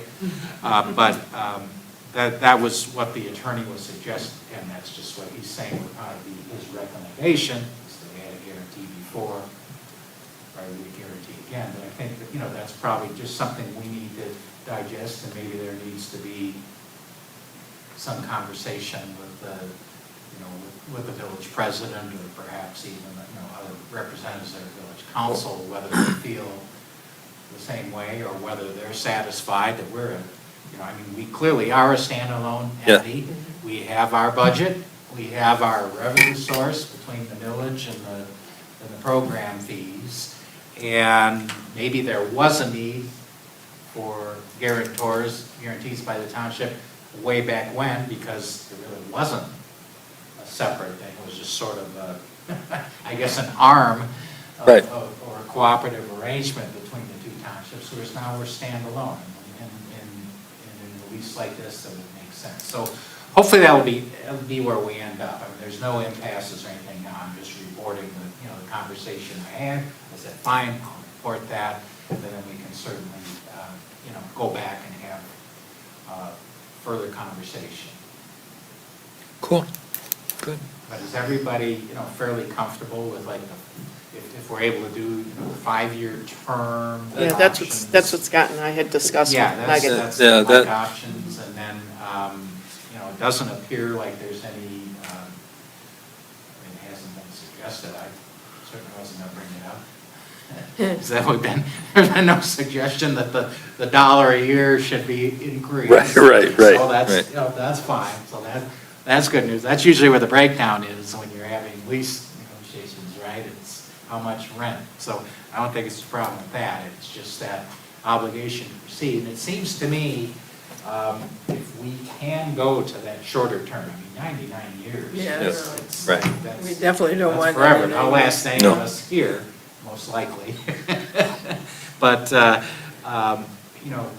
in 5-year bites, 5-year increments, we can make the judgment as we go along, whether we are, if we're responsible for building maintenance and so on, whether we're looking at a building that's in major need of capital improvements or renovations, or needs a completely new roof, or the walls are crumbling, whatever, well, we can make the evaluation, and you know what, maybe we don't want to renew or extend, maybe now is time we need to look at a Right. different facility, or building a new facility, or whatever the case may be, but look at our options, I guess is what I'm Right. saying. So, to me, going to the shorter term will go a long way to giving us that, that additional protection where we're not locked into something Right. indefinitely, which is more or less what we are now. In the agreement, too, the building's getting older, the building needs Right. things. What is the expectation, or is that going to be written into the agreement as to the condition of the building, should it ever be turned back over? Are they looking at it like a lease car that comes back and they want it to look like it did when it left? I think certainly when it comes to a building, they're aging, wear and tear. and Right, having to right. play. I mean, I don't know, maybe, if I may kind of ask Clara a question, I'm not familiar with the building other than windshield survey Yeah. driving by. You're probably the most familiar with it, but has there has there been or does there need to be any type of evaluation of it from a, you know, a building professional or a civil engineer's standpoint? I mean, should we, do we need to, before we go moving forward with, you know, further lease amendments or extensions, do we need to have some type of evaluation so that we don't have any surprises that a year out, holy smokes, the whole roof is shot, needs to be Right. replaced, or the foundation is crumbling or Yeah. whatever? Do I we think have a that- handle on the condition of the building? We do. I mean, we've replaced the roof. It's cinder block. The majority of the building is, with the exception of the additions that have been put on there. The electric has been updated. We put new LED lights in Furnace air, I'm sorry, what's furnace that? and air. Yeah. Furnace and air, we've had hot water heaters. I mean, we kind of rotate all of those things on a regular basis or when they break. But right now, our biggest problem is one of the bathrooms, or the set of the bathrooms, but we're working on that this winter. So overall, I mean, and the new parking lot, we're in pretty good condition. So it sounds like you got a pretty good handle Yeah. on the status of things, and some of the systems Yeah. and whatnot have already been upgraded. Yes. So we kind of have an idea. Right. You replace the furnace, we can pretty much estimate what the lifespan of that's going to be. We do have. That was something that Megan Einstat talked about, because Megan does not have, because they're so small, they do not have anybody that would take care of that. Yeah.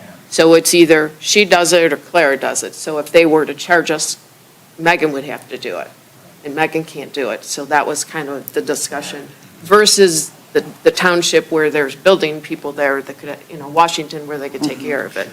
So, You know, and maybe a further conversation down the road needs to be had with a builder. Even though this commission cannot own property, they can rent a building, okay? And maybe we engage a builder that can build something centrally located that we can come out of two buildings into one and kind of consolidate our funds into one building.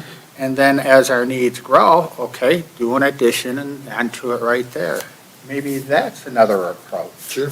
You know, that the commission might want to consider. And that's where, you know, that would, obviously, you know, that takes time.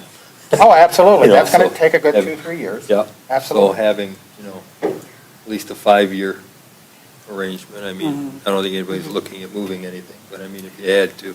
And we are talking about just the main building, we're not going to rent that second building. no, right? we're Well, already In fact, out I of that. Some storage space. I think that, The South Building lease? you're talking about the former cable. Yeah. Yeah, we got it. I think, Claire, did you get that letter Sent, yeah. sent out? It's there, January 1st. We had discussed, maybe it was 2 commission meetings ago, that we should just put on formal notice, put the village on, that we are not interested in continuing with that building. And as I recall, your draft letter that I saw pretty much said effective, I think, at the end of this year, Yeah, January 1st. January 1st. And then we did walk through that building because we had talked about the storage that we're using. And we took the size of the storage areas to see how much it would cost for storage, or possibly that we continue to clean it and trade type of thing. Like, we use the storage, we vacuum. So, which is doable. And the village is okay with, They thought of that. I mean, that we're not going to continue to maintain that building. Yes. Yeah, that was something Scott and I and Megan discussed early It's on. not an issue. The focus is just on the. Yeah, just needed to give them a 90-day notice. Yeah, and that's been done now. It all ends. So Oh, you're just going to continue negotiating? Yeah, based on the feedback I'm getting from you all tonight, Okay. I'll continue down that track. Got it. in the Washington Township, Scott and I had decided to wait and see what happened with this before we made the decision on that one. Sure. And we need to, if you want a two-person committee, we need to reassign Scott's position on the committee. So I don't know who the second person could be. Yeah, when we do Washington. Yeah. Well, if we're aiming for November to see the applicants and possibly pick, we don't want to not give the new person something to do. Shh, don't tell them I that. know, right? Just kidding. But All right, we can just wait. if you're waiting for the village one, but it is absolutely necessary for Washington too, just so that we know where we stand on our rooms and everything like that. And then next would be the update with Romeo Community Schools.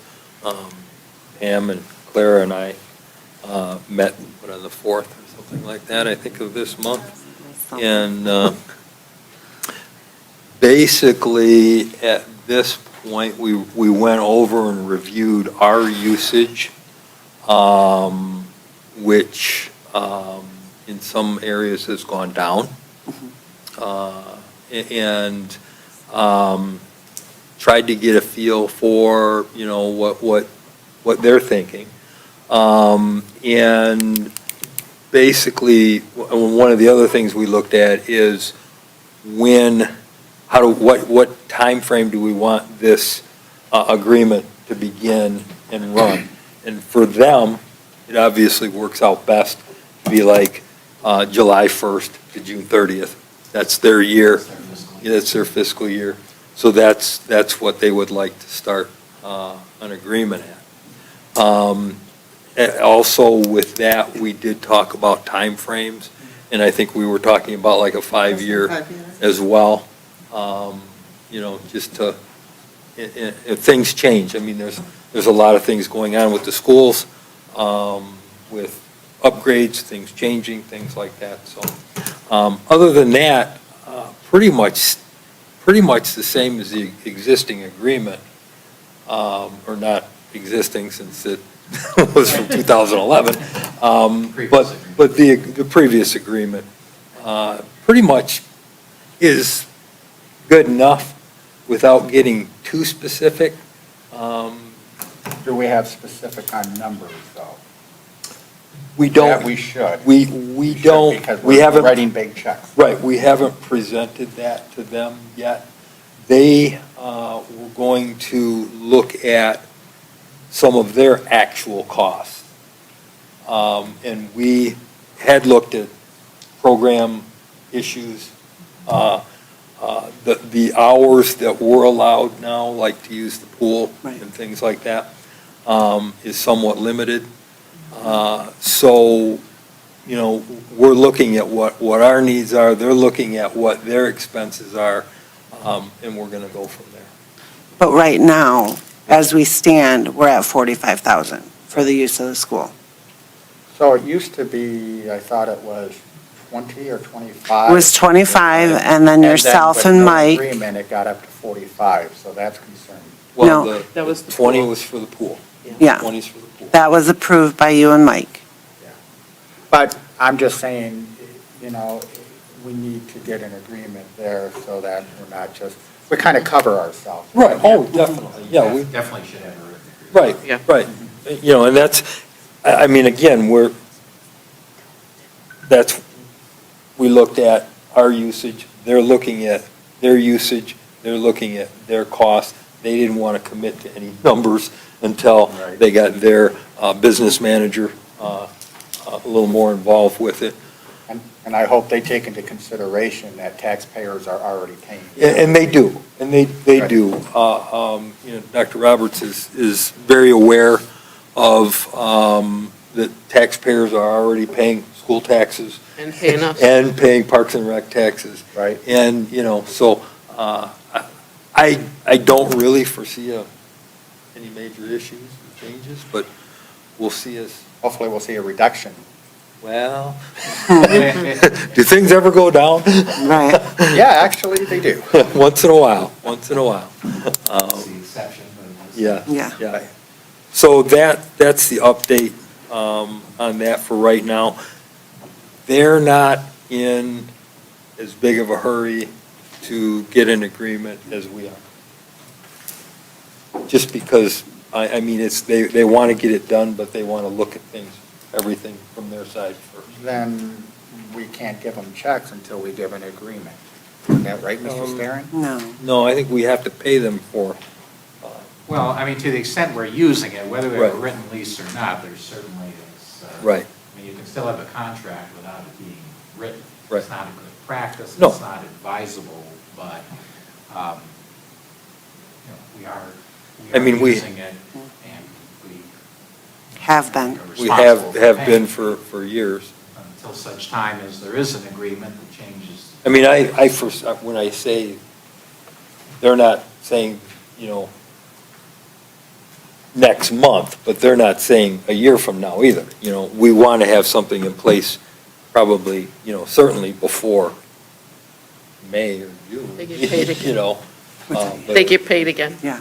Yeah, right. Well, we need to pay them for this year that we're using. Well, So we already paid them for this year.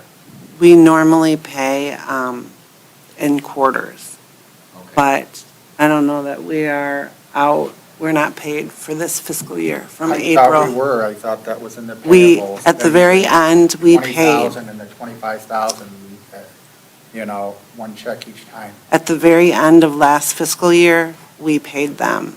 Actually, it was in the middle, at the very beginning of this, I yeah, think I paid the 25. you did. Yep. We had to play catch-up, And plus was the that 10.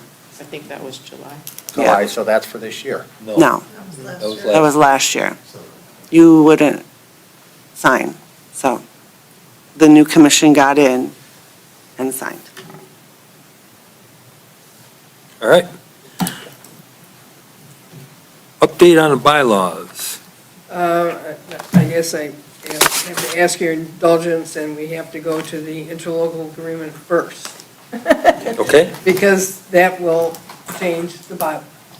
I noted that Yeah. too, that. Should have been This issue reversed. that has arisen over how to fill the vacancy and the procedure. So, If it's changed, as it appears it's going to be, that's going to require at least that section in the bylaws, Right. proposed bylaws, to be updated. It needs to be consistent with however the interlocal agreement works out. But I think that would be the only thing Yeah, I think that's, affected. I Everything don't think else, there's I anything else. think we've tried to keep up Yeah. with I do- interlocal agreement changes. I do have one, in Section 1 designation, the officers of the commission shall be a chairman, chairperson, vice chairperson, secretary, and treasurer, and such other officers as may be appointed by the Board of Commissioners. Any two or more offices, except those of chair and treasurer, may be held by the same person. Is that written I don't remember seeing that in the interlocal at all. I don't understand why we would No, need. it's not, but that is a, I mean, it doesn't have to be that way, but that is a fairly common provision. You don't necessarily want one person holding All the positions. You want What- Share the Are you loss. objecting to one person holding two positions? Yeah. Is any person holding two positions? Yeah. I mean, we have 5 people, so why do to, we? I mean, it can be that way.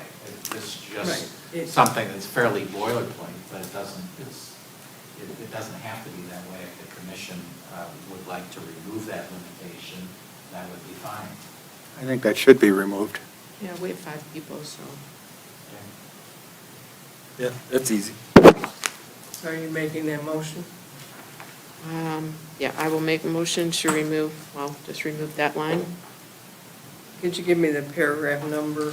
Paragraph, it's Section 1 designation, Yeah, okay, any 2 or more officers. got it. Okay. Just an additional comment, I mean, the commission, the entire commission, nominates and elects officers, so if any particular commission at the time doesn't like the idea If someone wearing, more than one hat, fine, you can vote that way. Or this change that is currently being proposed, again, it would be up to the commission. The current commission is fine with somebody wearing two hats, entirely up to you. So by making this change that's being proposed, it would leave it basically to the will of the current commission as to how you want to appoint your officers, rather than having the bylaws limit you. That is your motion? I'll support that motion. All in favor? Okay, go ahead. All in favor? Aye. Aye. Aye. So we want to move next to filling the vacancy, right? Yeah, well, first, we have to accept the What item? recommendation of the Bruce and Washington trustees who suggested that we change section 4.6 as submitted. They have not made a recommendation yet. It was discussed, but a recommendation No, they- hasn't been made yet. Yeah, they did. They sent it. They sent it. That's what Gary said. The board did not vote on it. The board doesn't vote on that It's not until voting. we adopt it. Yeah. It has to be the That's- commission. If I may, Mr. Dillon, actually, when I received that, I was kind of taken aback a little bit. I thought it was actually very, very nice, very admirable that Mr. Kopp would send that and suggest that, maybe the board decide, this board, rather, this commission, decide whether this was good or not and take it to that. But in actuality, the interlocal agreement is something that's between the two townships. We are governed by it, but we don't have any say in it. We haven't had any say in the original agreement or the more recently amended one. So, that's fine, but it's really for the two township boards to decide whether it's going to be this way or not, whether we favor it or support it or not. But I acknowledge that Mr. Kopp was saying, it should come here first, and we should recommend it. And I suppose there's no harm in the commission here, if you're in favor of the proposal, making a recommendation that gives the Right. respective township board some additional information to act on, but just recognize it's not our shop to call Yes. the township boards. Right, ultimately. They will either accept that or do something completely different. if Right. They so decide. And I spoke with Mike Tremblay as well. And, I mean, he's on board with this. And their recommendation was that we first look at this and accept it, and then send it back to them for approval into the interlocal agreement. Now, if I may, just to kind of continue a remark I had, so that was my first reaction Okay. to this, but then just, looking at the substance of it, I think I know what's intended by this, but I don't think it's written as clearly as maybe it should be.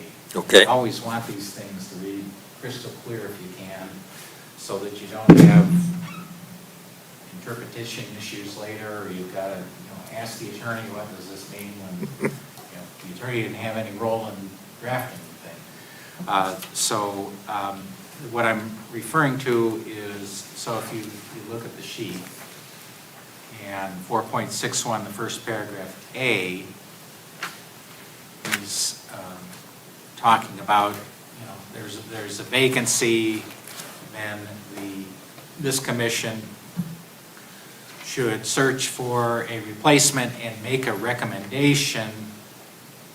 It says, to the respective board of trustees.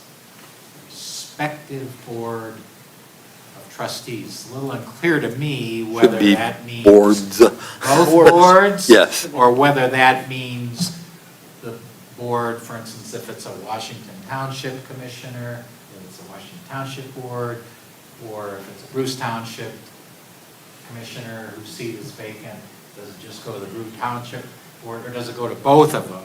And that gets a little more confusing to me, because then in paragraph B, in the first line, again, it refers to the respective Township Board of Trustees for ratification or rejection. But then in the very next sentence, it talks about if rejected, then the commission will nominate another candidate for submission or ratification or rejection of the relevant township board. So it's like we're using respective and relevant. If a court were to look at this, a court would say, well, they must mean two different things. They wouldn't use two different words unless they meant two different things. I don't know that two different things are meant here. I'm just saying, I Right. think this could be clarified Sure. fairly easily. I think Mr. Kopp and Mr. Tremblay are intending that, again, if it's a Washington Township, as it is now, Washington Township Commissioner seat is vacant, that the recommendation goes To that board. Washington Township Board, and the Washington Township Board says yea or nay, and if they say nay, they send it back here for you to come up with, candidate number 2, and then it goes back to them. But it just is a little fuzzy to me whether it's supposed to go to one township or both townships, and I don't like fuzziness. Okay. When we're No. drafting contracts. And I like that's to why you're clear- here. I like to clear that up and make Yeah. it, plain English. Right. I think they originally were going with just Washington, and then they said, well, we only have another year. What if it happens with Bruce? So that was, why they did it that way. Yeah, because I'm just thinking how you all got appointed. By the It was township. Pretty much, the Washington people Right. got, appointed by I Yes. think, Mr. Dikowski, you were the Washington. Yes. representative. You made the nominations to the Yes, I did. Washington people, and Mr. Philbrook made the nominations for the Bruce Township, and then, and it worked out just fine. But then they came to the commission. Right, but. Right, and everybody I don't- voted. I'm just saying, I don't think there's an intention to change things here. It's just Right. the wording, it could be wordsmithed a little more clearly, I think. Well, the intention was, and as discussed at the board table, was that Mr. Kopp and Mr. Tremblay to work together and come up with something that would be brought back to the boards. I think they overstepped their bounds when they sent it to this commission. But I think, so just to go back, when we did pick and we voted for the members, the commission picked the members Right. and voted or recommended, Right. and then they went to the board. Right, and that's. After the But recommendation. the Washington Township people were ratified and confirmed by Washington Township. Right, They after, didn't have to be approved by Bruce Township. Right. no, Correct. And then vice versa. Right. And all I'm saying is, I can read this Right. in a way where it's saying, both townships have to approve. And I'm not sure that's what's intended here, because that would Right. be a departure from the way we. did From it was. No, I mean, I think you're right. It just needs to be Yeah, it's just- wordsmithed a little bit. It's just Right. minor wordsmithing, just to make sure that the words are expressing the intent. But I don't think this commission has any authority to vote for or against I this agree. recommendation. I agree, it's big, it really is up to, But I think- But it could give an The township- opinion. We can't, but can we take this, ask Mr. Stern to wordsmith it as Mr. Siebert wordsmithed the last one, and send it back to Mr. Kopp and Mr. Tremblay to submit at their next board meeting? That would be inappropriate. inappropriate or would be? Inappropriate. Well, I think- Because- But I think that's what they're looking for. Yeah. Because now you're bringing in legal from a commission, from a standalone entity, to wordsmith a document that belongs to another entity. Right. I mean, It would be inappropriate. I think if they want me to do that and you're okay with it, that's fine. But, yeah, I'm just kind of an observer giving you I haven't been involved in any of the drafting thus far. But I think maybe the way to do it, whether Mr. Kopp and Mr. Tremblay got a step ahead of things or not, the fact of the matter is they did send it to you, and we're talking about it right now.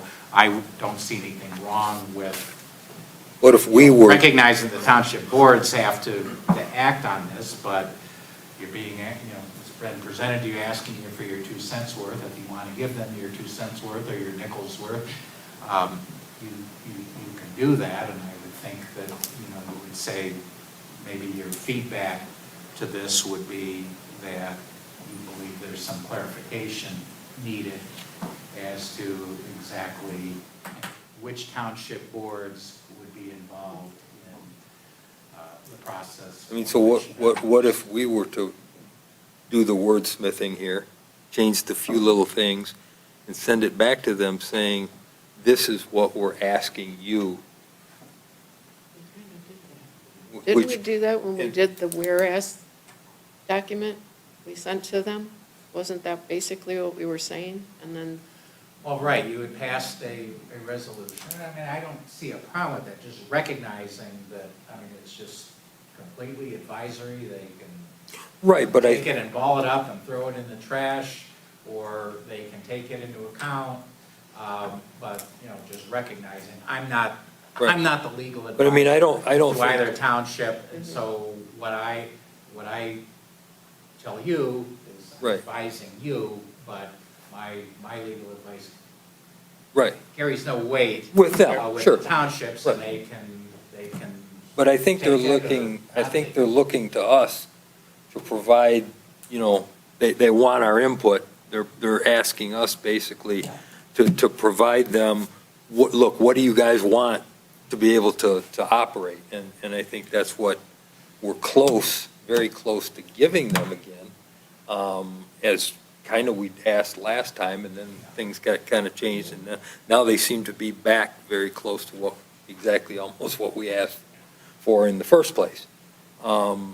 If we don't ask them to do this, I don't think it's going to happen. Something needs to be done. And- Right. And yeah, I mean, unless they get some feedback, they won't necessarily recognize the problem unless it's Mr. Dickens, he will take it back to them. Well, I got to believe that there's board members watching this meeting, Oh, and I they would. are going to watch Right. this I mean, meeting other in Bruce people and in will do it. Washington, Mr. and in Romeo. Maybe, I don't know if Mr. Siebert's seen this yet, it's something he'd probably pick up on. No, because it wouldn't be asked to be wordsmithed by Mr. Siebert until the boards Right. have discussed this, Gotcha. and this has not been discussed at the board tables, so that's why I feel it's inappropriate. So we're a at this little time. out in front of it. Yes. But, and perhaps what was just stated, that we've had this conversation on the record, on the video, maybe the point has already been made, the message is already out there that nothing more needs to be done, other than just, maybe just putting it as an offer. I mean, if either township comes back and says, hey, we'd like the commission to write this section the way you'd like to see it, fine. I don't expect they're gonna do that, but, I mean, that would be different. In that case, you would be asked Right. directly by the, one or both of the townships to provide, your recommendation. At this point, I kind of view this more for informational, and I think that they would be interested, both townships would be interested if you have, if we have a strong objection to this or believe this is just completely unworkable, which I don't think it is. But, I mean, if that were the case, I think they'd be interested in knowing that before they go ahead and spend any time discussing it. But beyond that, I just view this as being more informational at this point. And I was just giving you my comments after reading it, that I just think could be written more Sure. clearly, just to make sure that the words clearly express what the intention is. So, So, that being said, Take it back to them, it needs to go back to them. yeah, Um, and wordsmith it and And, approve it. yeah, so who's going to take it back to them? You can take it back to, or do we send it back to Mr. Trombley? You know, I can take the comments back, and when it gets on the board agenda, because that's when it's appropriate to discuss it, not outside of the board. Right.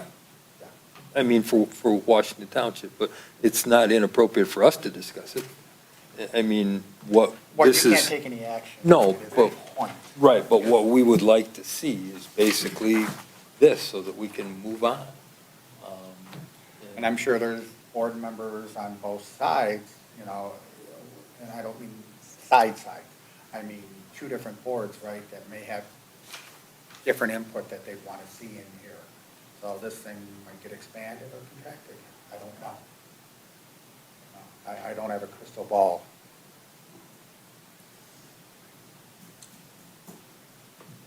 I think the message will be pretty forward about Yeah. Okay, without the board having to take any, excuse me, without the commission having to take any specific actions. all right. Let's move on. Employment agreement, job description approval.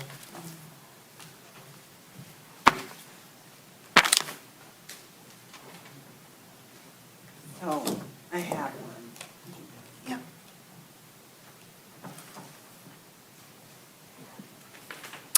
I did take it to a lawyer. Can you speak up a little bit? I'm having a hard time. Yeah. Thank you. I did take it to my lawyer, and he went through it and kind of found some different items in it. Some of them are just formatable, and others are just confusing parts of it. And maybe a little bit vague, so they could be specific. Oh, I'm sorry. Did everybody get one? No, I'll share. Oh, I do have another one if you want it.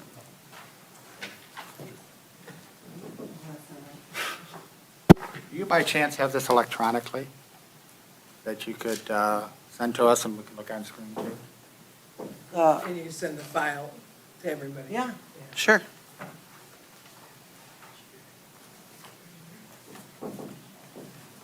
So I don't know if you're discussing it or if we want to go through the red lines. Well, I think we want to go through what changes you or your attorney found, and let's just see where that takes us. All right. John, does this need to be behind closed door? Yeah, that's, I didn't know. No, I don't think it has to be. Okay. And ultimately, I mean, this is not a review. Okay. And the commission has already approved the prior form of agreement, the performance agreement, and now you're getting feedback. So, yeah, I mean, I think it would be helpful to go through. I've not seen this till just now, so I don't know if there's things as we flip through the pages that will require more consideration and/or possibly closed session discussion, but let's just kind of go through. I mean, I noticed just in the first couple of pages, there's. Right, typo. grammatical, The right. typo, I don't think we need to. No. go into that. But And then maybe there's hey, some things. that he's need to be specific, talked so. about and Clarified, but let's see as we go through. So on page 3, the employee will receive compensation time off. His comment is just basically, on the very first page, it talks about that I work from midnight Monday through midnight Sunday. So it's already spelled out there. So it would just be a correction to that or to take that whole F out, I guess. Or the employee will just receive compensation for time spent over. And then are we gonna, do you want to? I don't have any I mean, that seems, I mean, now that it's brought to Yeah. your attention, Right, it, you know, it's whatever. we do, so do we need to We can just, put normal work hours in here? Well, maybe you Or need to define what that. define is. normal, I mean, right. normal work hours would be, what, 40 hours total, Monday through Friday, or I guess maybe it's not Monday through Friday for you, but I'm not sure. It's kind of everywhere. Monday through But I Sunday? Yeah, suspect it's Monday through Sunday. But I suspect it's not No, 12 a.m. on Monday through 11:59 No. a.m. on No. Sunday.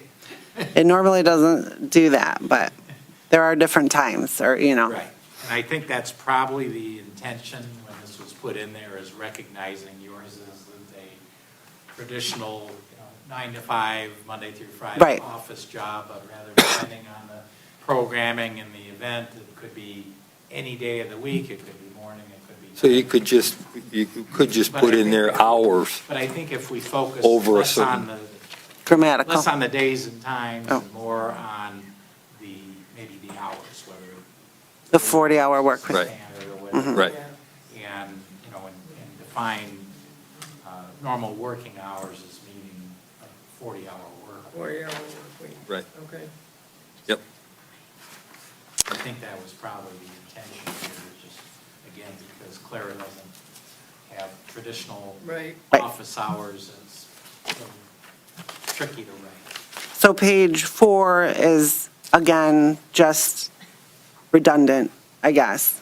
It's grammatical, but he fixed anything that he saw going through. Well, okay. Upon request of the commission. Okay. Yes, it is. Okay, got it, The second, if requested by a Yep. commission. got it. could be taken out. Then on page 5, this is confusing. 40 hours for personal leave. Yeah.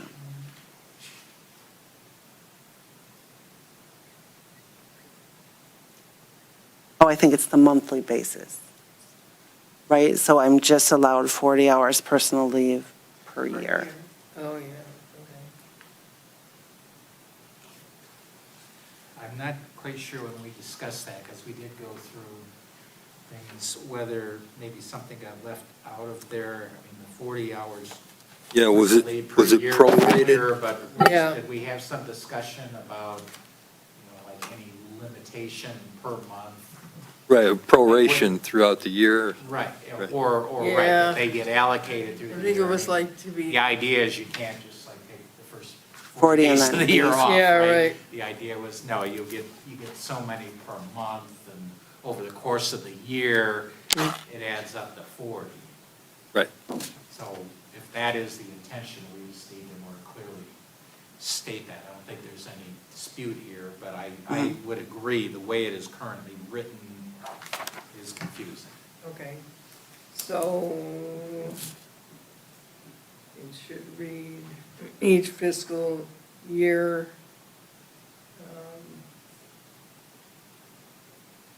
So just To be- one to be comment. earned on Yeah. a, Like right now, I mean, it's personal leave, it's 40 hours.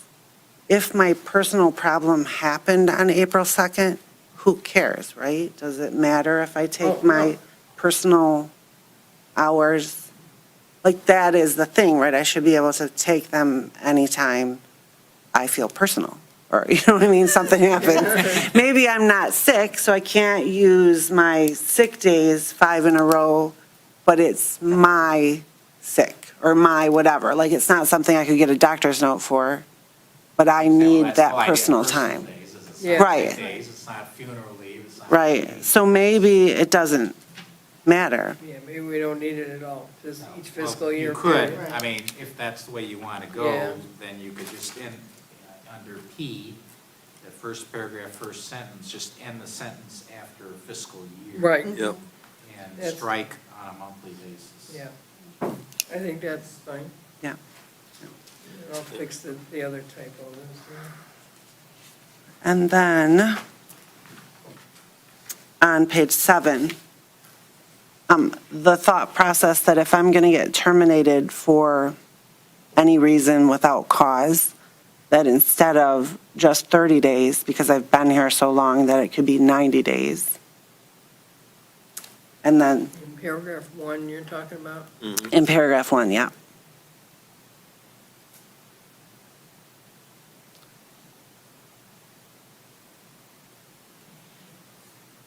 Just a thought.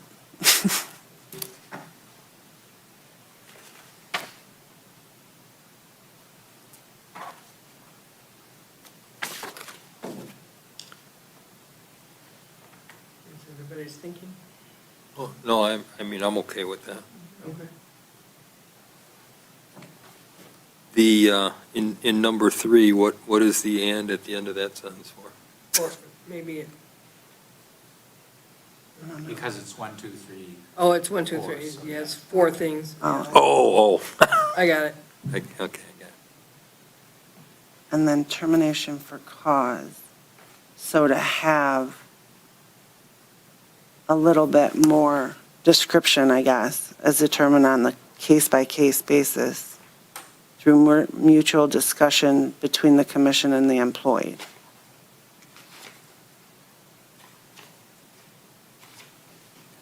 Since we're talking about the contract, I have a few questions. How many current vacation hours do you have? About, I don't need exact. I don't know. Like, in a year? Yeah, like how many No, do how I many get? currently, right now? You mean, does she get, or does she? No, how many do you currently have right now in the bank? Oh, thank you. I don't know. 10? No, 50? no, why, 200? I guess I don't know. Well, I have a few 45. questions there. Yeah, Pardon? we can bank 45. Say that again? We can bank 45. Okay, so each year you can carry over 45? Mhm. Okay. So in this contract, there's 15 days worth of holidays, correct? There's 15 holidays? That's what I counted, so it's 120 hours. Or vacation time, how do you accrue that every year? So it's the amount of time that you work or All have right, worked so there. how many weeks are you currently getting? 20 days. 20 days, so you get 4 weeks? Mhm. Okay. And then how much sick or personal do you get, or are those separate? So that'd be 40 hours. Okay, so that's 40 hours. All of the items that are in here have been in our fringe benefit handbook, the majority Okay, well, of them. I'm getting caught up to speed, so if you'll indulge me.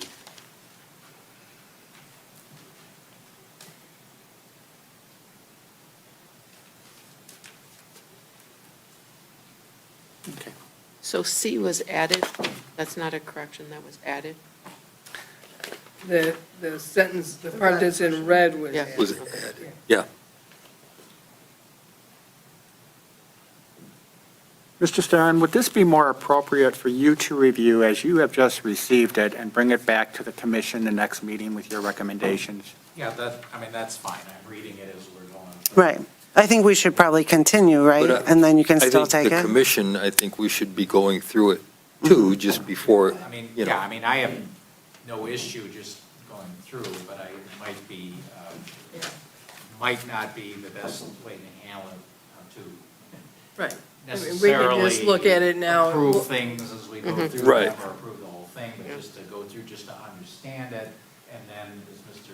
Kukowski said, perhaps postpone any action. Bring a final version. Next meeting after you Assign, have time to think yeah. about it, and after I've Right. had time to review it and Yeah. provide to you my feedback. Yeah. But, there's no harm in going through. it. Because this has been out there for several months, correct? This No. contract, waiting for it to be signed. August. 4 months? August. No. 2, I think. 2 months, I think. 2 months, okay, I didn't know the But timeline. the comments tonight, we're just seeing. Well, I just got it last month, so. Yeah. Yeah, it was given to her last month. So, I mean, No, August. It was given to me August. last, because we, August. was it oh, August? August? Oh, okay. Well, We just gave The you time to. We're all late. answer's the same. I mean, Right. it's a public. Sure. Yep. Then it looks like on page 8, he was just kind of explaining what that was to me, so. Okay.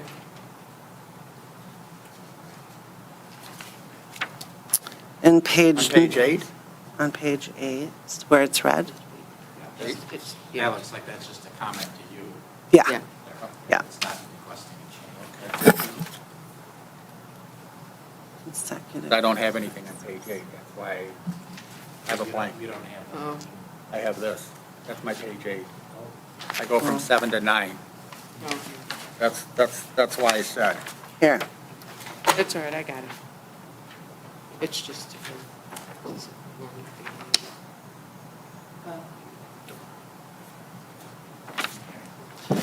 so page 9, on number 5, the comment is very vague and should be clarified in detail. The standard for determining the amount of reimbursement should be made clear.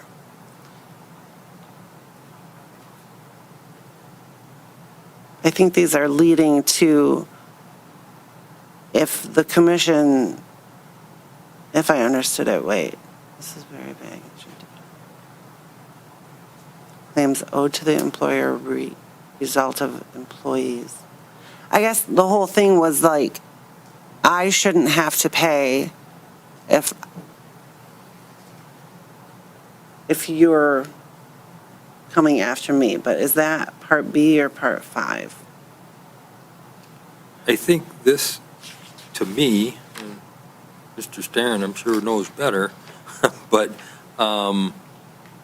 it would be if you owed, for Us some money. reason, anything. Right, B, yeah, it looks Yeah. like B is the one that if the commission, for whatever reason, was coming after me.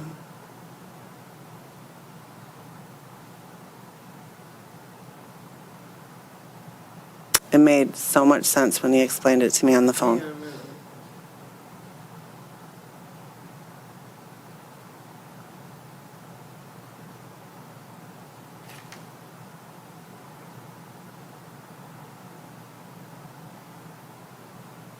I'll have to look at that. Okay. I Yeah. think I understand the distinction. Yeah, Like he's It's basically, basically saying that the employee, Clara, should cooperate in the winding down process, but this is suggesting that if there's litigation going on, she as the employee would be the adverse party,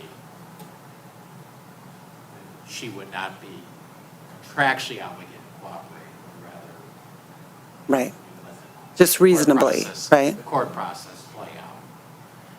Let the judge decide whether, so to speak, whether Right. she had to cooperate. So it's kind of a technical distinction, but I'll look at it. I think I agree with the concept, but we'll look at the verbiage more carefully. yes, B is the same. B, he said is unconstitutional for Michigan. He wasn't sure, like, if this was the Nevada, but you can't take away someone's First Amendment right. Okay.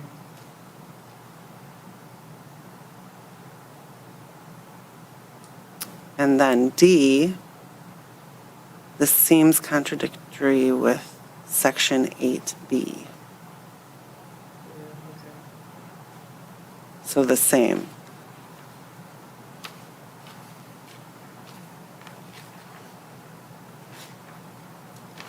I think, yeah, just going back to B, and I'm looking, I'm sorry, That's good. just trying to read things. I think the comment on the margin note recognizes what I think was the commission's intent here, which was, nobody's talking about taking away anybody's constitutional rights. But certainly, when the person is acting in their official capacity. Right, right. Or on work time, they cannot be. Right.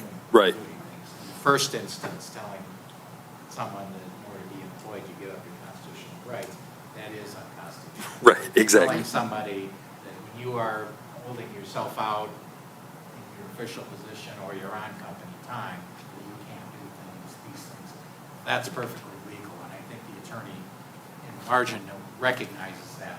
He's simply saying, and I tend to agree, that if that's what we mean. That's what you say. Then that paragraph needs to be cleaned up. So Yeah. I agree with that. Same with D. Yeah, same thing. And that's it. Just So 12 is. I can look at this, but yeah, see anything in there that I think is contrary to what we intend. I mean, that's your decision to make, just giving you my immediate feedback.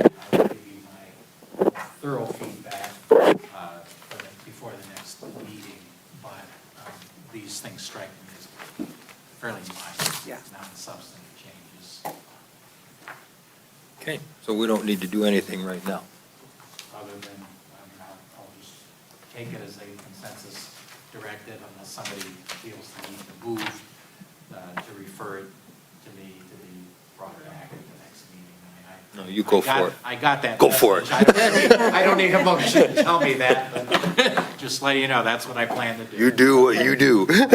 And then maybe just changing on page 11 from Scott Palmer Oh, yeah. to Oh, absolutely. Bob Good catch. Ilk, Good you know, catch. as vice chair. Shows how long this has been in the works. Yeah, So, yeah, good catch. thank you, sir. Thank you. Cold in here. Yeah. I think the heat automatically turns off or turns any- down. Something else coming. Grace is sitting Yeah, by but the it- door it- because she's Can't so imagine hot. because the, air They said it's conditioning, so it really probably was warm the back heat. there. It's warm in the back. Yeah, they said the other table. I know. All right, All right. Ms. Knight, you're up. We're on item G, financial issues. I did have it right. Just because this was brought up, I would just like to quote from the interlocal. "The treasurer shall present all financial reports quarterly to the commission in writing, including details with respect to all investments of the commission. The report shall be provided to Bruce Township and Washington Township Boards of Trustees and included in board meeting packets. The treasurer shall serve as the commission liaison to address all financial issues, audits, and bookkeeping practices to review and report to the commission. I'm not doing anything outside what they are telling me to do, and I am not micromanaging anyone. This is a brand-new commission. There were no policies, or if there were policies, they were old policies. We need new policies. We can't keep going from the way we had everything before. There isn't micromanaging. Yes. As far as my role in getting into the systems, I spoke to Pam Hill about this, and she suggests that I have read-only rights to both systems so that I can tell everyone what's in those reports without just looking at reports like everybody else does. As the treasurer, that's my responsibility. Read only and print, because it's easier when you have a print in front so that you can present it. Yeah, I'm, Read-only would not allow you to modify. Modify. what you Yeah. input. Yeah. Which you have, were you Yes. able to get in? And that was, We're working on it. that was another thing that I've been asking for, and I realized there was an IT issue, but that was given to me, and I just got it today. So I don't know where the micromanaging comes in, because there hasn't been any micromanaging, but I just want that to be on the record. And besides that, I am liable for these reports. But it would be nice to have some trust. It isn't about trust, Berna. It Well- really is not about trust. Okay. It's not, It can partially we is, just get on Cindy. with these? And I need to say this because I feel like everything we do is wrong, and we're doing the very best to give you the information, but you, no matter how I state it, which is why I originally invited you into the office, come in and see how we do it. emails are misinterpreted, and sometimes it's the approach that is wrong. And while you may not intend it, everything with the new commission, the previous commission, has been constantly badgering finance. And I get it, you need to know what's out there, but I have always turned around the information that has been requested. The IT issue that you sent, the email that you requested on June 26th, was the same day that Ron passed. No, I sent it in June. He passed in July. No, he. No, it was he the died. same day, because when you sent that email, I went and looked at Clara's card where she has his obituary hanging. Ironically, it was the same day that he had passed. Maybe somebody should have said that then, Well, we did say that. not that day. No, I. No, it was the well, next It week, really- because it we really doesn't hadn't been matter. informed. Okay, It doesn't okay, matter okay, at this guys. point. We're gonna- No, I need to state this, I know, that but we let's- did it, and then our Hey, IT went but- down, we needed to get IT in But we- place, so we were right. not We withholding. need, this, And at any time, you could have come in my office, and I could have logged you in to see it, but we need to talk- unfortunately, it was an we need IT to talk about issue. this separately. Yes. Yeah. We well, really do. This, Well, it can- needs we to can- happen, because Right, but we can- it's rough in my position with No, I know. Const, and I know that everyone says there's been no changes.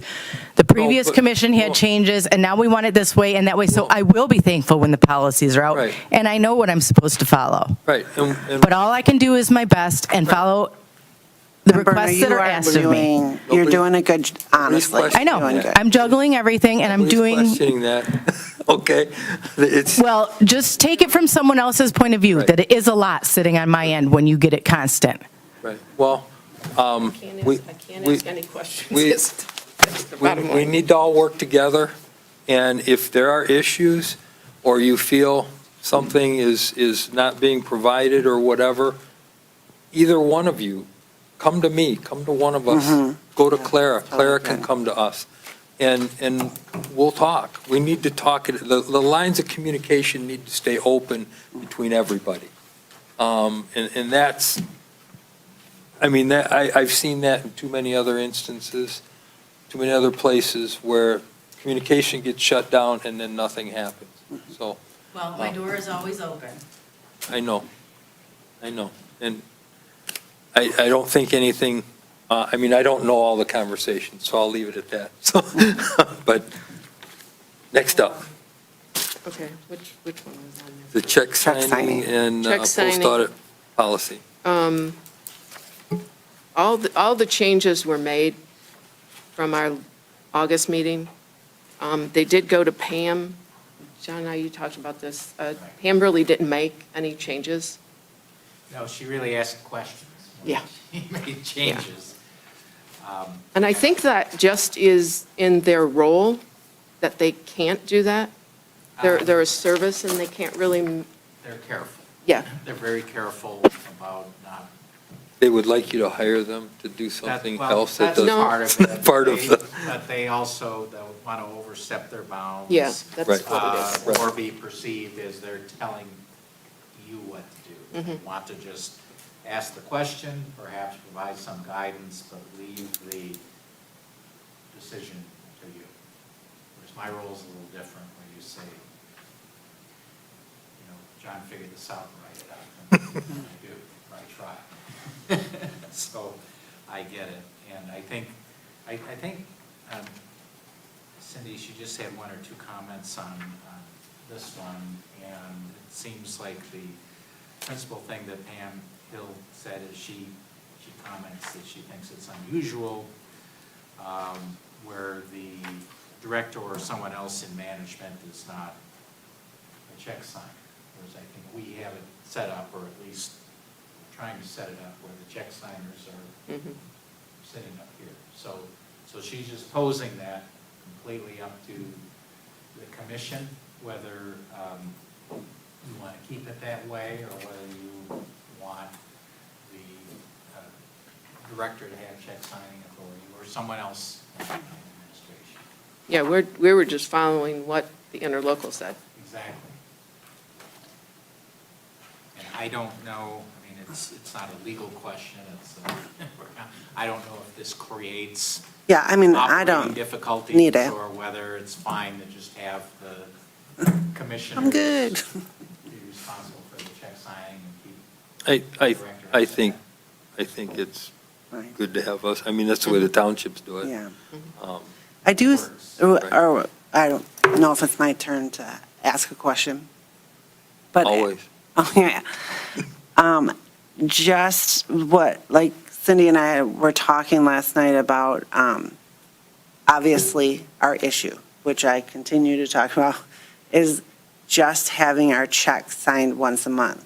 So we were looking, because of how we provide service, because we're running programs and things like that. So the possibility, or we're looking at two things,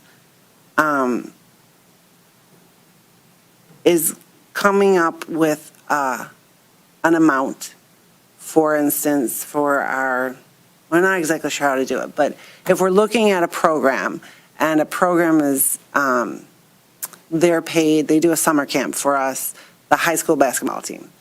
And we know that every year we pay them about $2,500 in a check.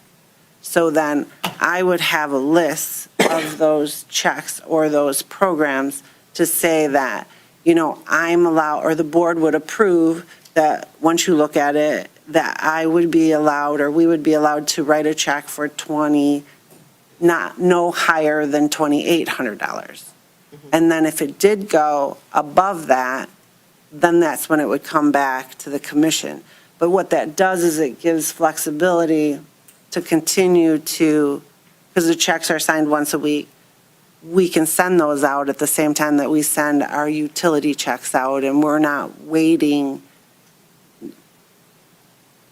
for 5 weeks to do a refund check. Yeah. You know what I mean? Or there's a lot of different categories. I think we did talk about this Yeah. before. Yeah. And I believe Mr. Stern said, we can fix this with a policy. Yeah.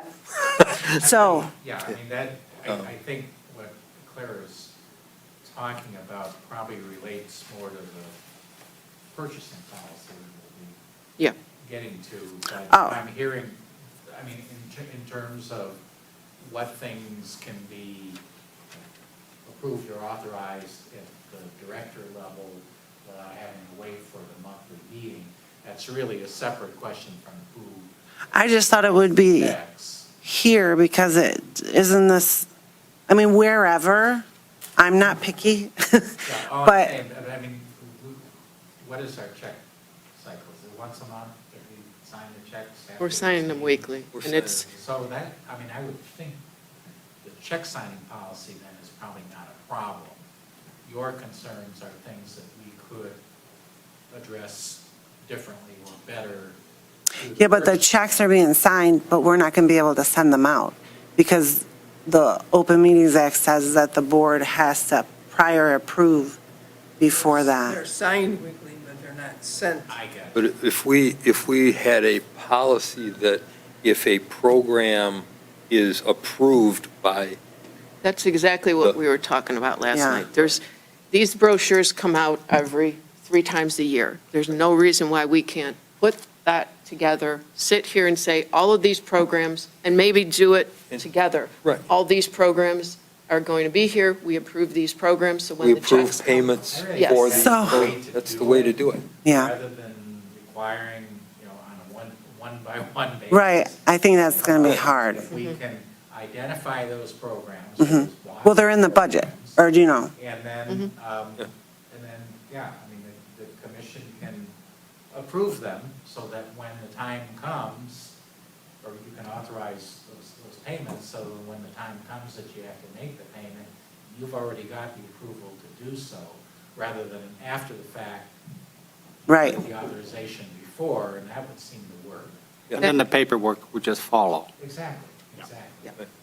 That way, we are not breaking the law and No, we wouldn't be signing breaking checks. the law, and I think that would be a more efficient way Yeah, than what we're doing right I'm, now. It's almost like a consent agenda at that point. Exactly. Yeah, yeah. so then once you approve the budget, No. No. No, the program. No. Program. Once you approve the programs in the brochure for each quarter or each season, We would then approve which, how much am I going to be Well, we approved? would be approving the payment of the expenses associated with those programs. So I would just tell you what I think, I don't It even know would- that we. Honestly, if they were all contracted, we wouldn't even have to worry about it. but I guess Most I of don't them are understand what you employees. mean by, Well, that's coming from Contracted. Pam Hill. Well, Pam, The budgeting, yeah, I mean, I think the answer is what Claire is asking, I think it can be, it's really two separate steps. Okay. The Budgeting and the appropriation. Mm-hmm. But they can be done at the same time. When you have something in a budget, that's just a budget. That's not the authorization to spend the Mm-hmm. money. Budget's just a plan. But you can have the immediate or follow-up appropriation saying the commission hereby authorizes the expenditure of these funds that are identified, in whatever. right, if we have our budgets. course list or That's whatever. what you're looking for. Right. But it's just, we just need to do it a little more formally than perhaps it's done, it has been done in the past, and it'll clear up this. And maybe the confusion follow- and this- And maybe the follow-up too, because like Clara has brought up before, you may have a resident that, all right, I'm going to go on the trip to the Fox Theater, and all of a sudden, they have to cancel for some reason, so we have to give them a refund. So that should be incorporated in there, so the hands are not tied, and it's kind of a seamless thing. Right. And then it's just presented as here's the payables that we've had, and accounts receivables, accounts payables, Yeah, and it the makes board sense approves to it. Yeah, those- And just do it all at once. It's an efficiency not only for Claire, but for you too. I mean, Yeah. Things like that, like the Mhm. example that Mr. Dudkowski just gave. I mean, you don't need to take up your time at a Exactly. public meeting and something like Yeah. that. That's a no-brainer, that's going to be a consensus. So Mm-hmm. if we can set it up in our policy, and like I said, maybe when we're going through the budgeting and the cycle, we also talk about, like I said, the two-step process of Right. budgeting and also the. No, that works. I mean, Appropriation, and then it'll be good for you, and it'll improve efficiency here as well. and we meet the Open Meetings Act by doing that. Definitely meet the Open Meetings Act. So if the issue is, I really don't want to sign checks, but if the issue is the check signing weekly, I mean, if I have that, but you guys have to tell me that I sign the checks, we could do that if you don't want to sign the checks, or, We could do, like, if one of us isn't available, right, you sign, but one of us. or doesn't sign. one of you sign, well, okay, so it used to be very easy because, for everybody, because we would just drive the checks to each township, and then one of the three executors would sign the checks, and then they would come back. But now that we have residents, and Bob works here, so it's easy to find him, but Cindy has to find time every week to come in to sign the check. So I could see where it becomes bothersome. So if there was a way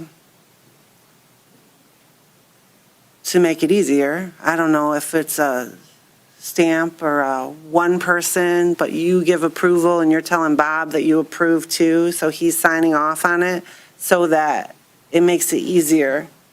I mean, I don't know. I think the two signature thing is so that both townships or a representative from both township, it's proven that they looked at it and they know that the check's not made out to me or whatever. Well, I think the two signature thing, started off as two townships, but the two township verbiage probably should just go away.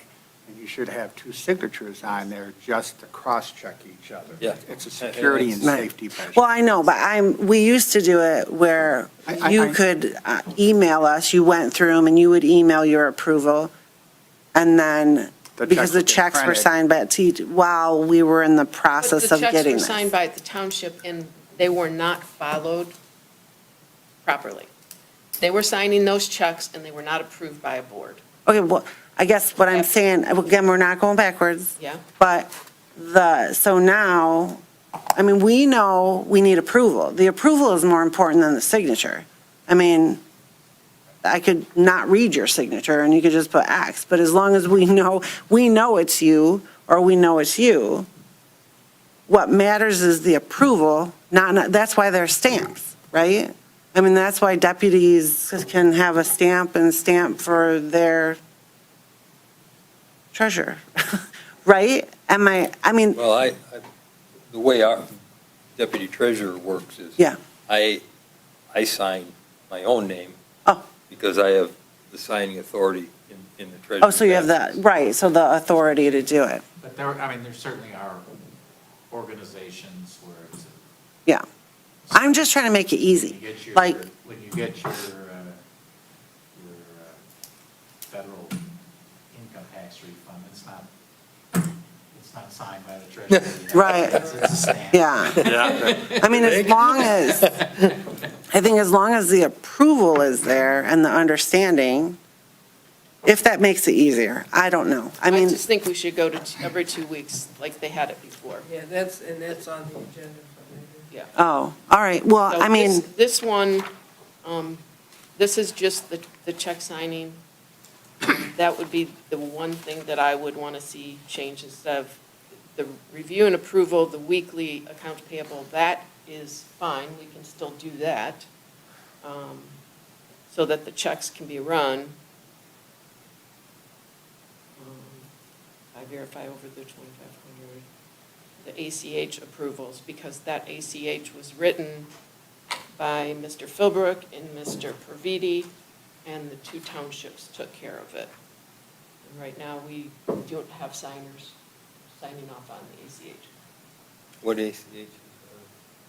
There are several ACHs. They, when Dan and Mr. Philbrook run it, they never even knew that there were ACHs. Oh, that's not, I that's never knew. not They were true. never signed, they were I never never. knew. We just had Never this saw 'em, conversation. never signed.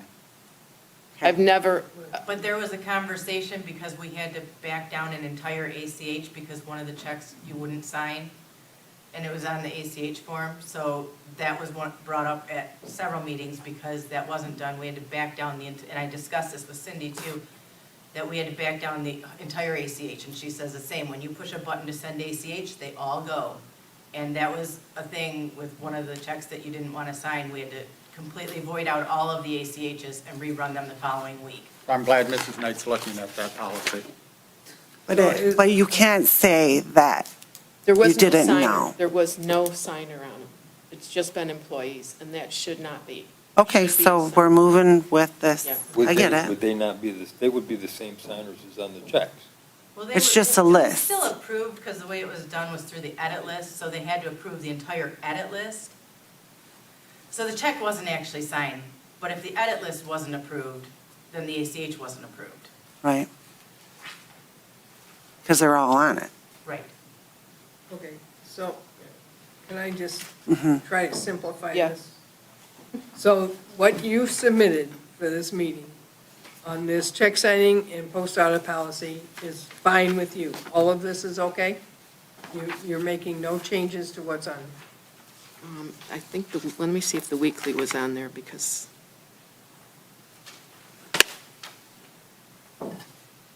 Well, we did go to weekly for a reason. That's why I was trying to see if there was a way we could accommodate. yeah, this one's fine. Still getting approval and letting Parks and Recreation have that flexibility. I mean, I know we did biweekly, but then we switched to weekly for a reason, not just to make the signer sign more. I think we want to leave it at weekly for now, right? Leave it at weekly or move it to biweekly. Review and approve weekly, yes. The actual signature will be later, Okay. yeah. So Well, okay, then- Does that affect this policy? Absolute, or are you asking me? Because, No, I'm asking Oh. for, So, Mr. Starren, I have a question for you, sir. I notice all of these policies have the secretary on them, but typically it's the board chair that signs policies. Isn't that more appropriate that the board chair signs the policies? Because the secretary is in charge of the records. And I can go ahead and read it from the I interlocal. think that's fine. The chairperson, I mean, to the extent there needs to be a certificate, in fact, it's down here. But I The think, here's how I'm reading it. I mean, the policy itself is the commission's document to approve. It doesn't necessarily need to be signed. What the secretary is signing is a certification that this is the policy that the board approved. It's not the secretary approving it, but rather the secretary is attesting that this was adopted. That's how I'm reading it. I don't think on these policies it necessarily requires a signature of the chair or anybody else. We do need to make sure that there's a board, an approved motion to adopt these that would be reflected in our minutes. And then, then having the secretary's attestation. I think maybe the, I think the secretary's certification can be called out maybe a little differently. The way it's kind of written and buried in here almost makes it look like it's part of the policy itself, and then the secretary's signing it. I think just, I'll work with you, Phyllis, on that, but just kind of like we do with the minutes, you know how the minutes, whether it's for the township or for this, and the minutes are approved by the board. Nobody really signs them, but then there's a secretary's certificate saying, this is, I certify that these are the official minutes approved by the board on such and such a date. That's really all we're trying to do here. Okay, I do see another thing at 1.1.2. It says treasurer to verify details and all checks over the 2,500 threshold, except for post-audit checks. In contracts. Are we going to, if we're moving the $2,500, I thought that was the whole thing that, it has been approved, but if we move my threshold to $10,000 for bids, or whatever it is, I am doing every week the $2,500, whatever is spent more than that. No, is I'm not this, sure what I'm supposed to do with it. well, is this is just that telling the treasurer to verify the details, and I'll check, this isn't granting you Right. any spending authority. Your So spending authority is. so how do I tell you that, though? Like, the you check. just look at the accounts payable? Yes. Oh, okay. Yeah, and this isn't saying the treasurer's approval necessarily. but it's They're just reviewing. Review. That the treasurer, if it's over $2,500, the treasurer needs to see the supporting documents, the backup for it. Well, we have that The for all verification. checks, right? No, I understand, but we're calling it out specifically for, if we're doing it for all checks, that's great. We are. So But that, I it's guess, would telling be my her, question. this policy is directing her to do this. Gotcha. She needs This, to- not you guys. Okay. It's telling her what It's she a is. double- Yeah, it's a double check. Right. So should we make a motion on each of these policies Well, I think so. if they're okay the way they are? Yeah, because, yes, I Okay. think we should do it policy by policy. And then we will have, what we were talking about before, we will have the official Okay. motion of adoption by the commission that then you, Phyllis, can certify that it's the official policy adopted. on- So there really isn't any, There's no changes, right? no changes. Okay, I make a motion to approve the check signing and post audit policy. Second. Take her, I give it. give it to Pam. All in favor? Aye. Aye. Next one? I don't think Pam had anything on this one. ACH. Yeah, I don't think She did not. well, wait a minute. I don't have any notes on mine. Page 2.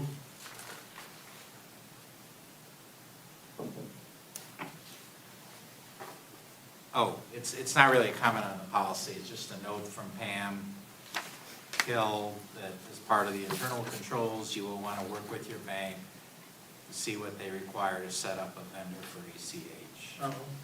So Yeah. it's Yeah. not suggesting a change to the policy, it's just kind of a word of advice from her. And then Phyllis. She did not have any changes to the ACH policy that I can see.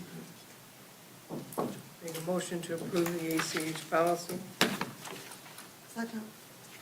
All in favor? Aye. Aye. Next one is the investment policy. Investment policy.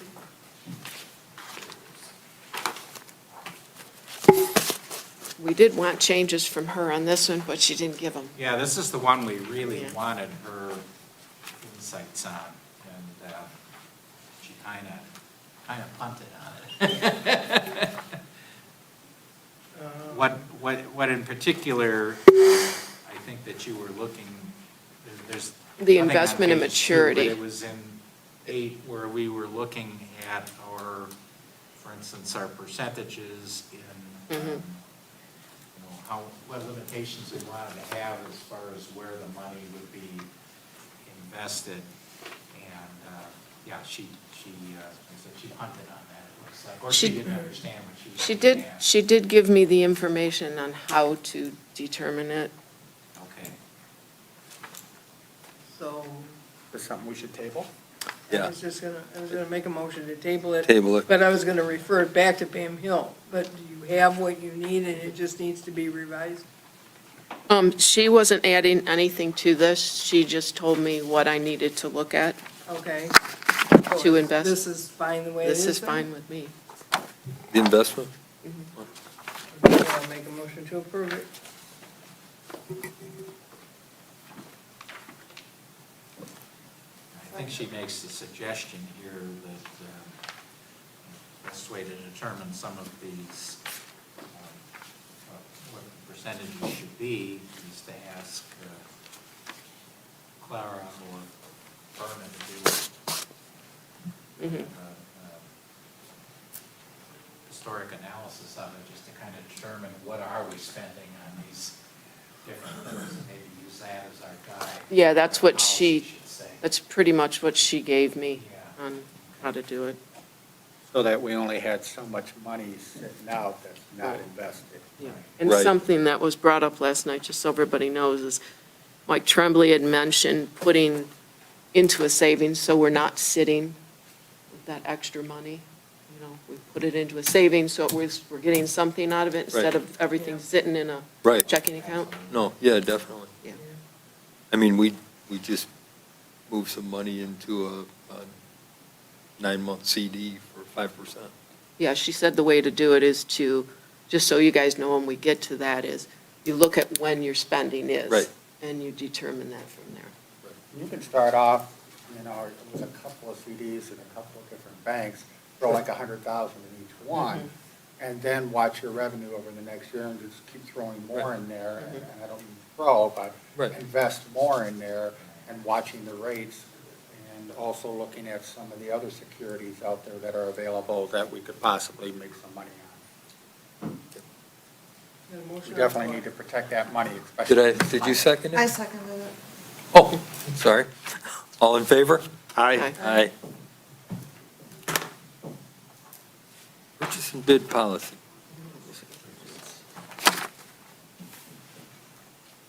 Okay, one of the things John had mentioned, I just want to bring up, is even though we are not under them, keeping it in line with the two townships, and both townships do have the 5,000. Unless you guys changed yours last night, 'cause I know they were just. 5,000? Yep. Wait, I think our supervisor has, 5,000. I thought his was 7,500 for emergency. Emergencies, Yeah. but he has a 5,000. Right. Yeah. Yeah. Yeah. It's Authorized. entirely your call, but it just seems, since we are a creation. if you will, Subsidiary. of two townships, we're separate, we're an independent body, but Right. they are the creators, the two township boards, and it seems like we should not be far afield from, Yeah. we should be consistent with their policies on these things. If it's 5,000, maybe if there's a little, if would you say 75? Oh, it's for emergencies. Emergency, maybe that's something that you might consider incorporating. We would have to define the You emergency. definitely would have to. Yeah. Then documentation would have to be Right. provided at the Right. next meeting. Oh, yeah, I mean, I think there should always be, Well, that there should always be reporting. I mean, you call something an emergency because it's urgent, and there's no time to bring it back, but the detail of that should always be brought back to the commission. I mean, I guess we could always have a special meeting. I mean, Well, you could, depends on what kind of emergency. Right, And right. There's emergencies that, well, yeah, we have time for Right. a special meeting, which should always be what you try to do, where Right. there's other things where it's like, no, the roof just caved in today, and we need to get the, Oh, we need yeah, to get the sure, contractor right. Yeah, we need to get out the here right mitigation away company before out we there. lose everything. Yeah. We don't have time for 18-hour posting of a Right. special meeting. Well, Yeah, were you just going to talk about the emergencies? yeah, go ahead. Um, That's what I was gonna- Yeah, the emergencies were in case of fire and emergency services.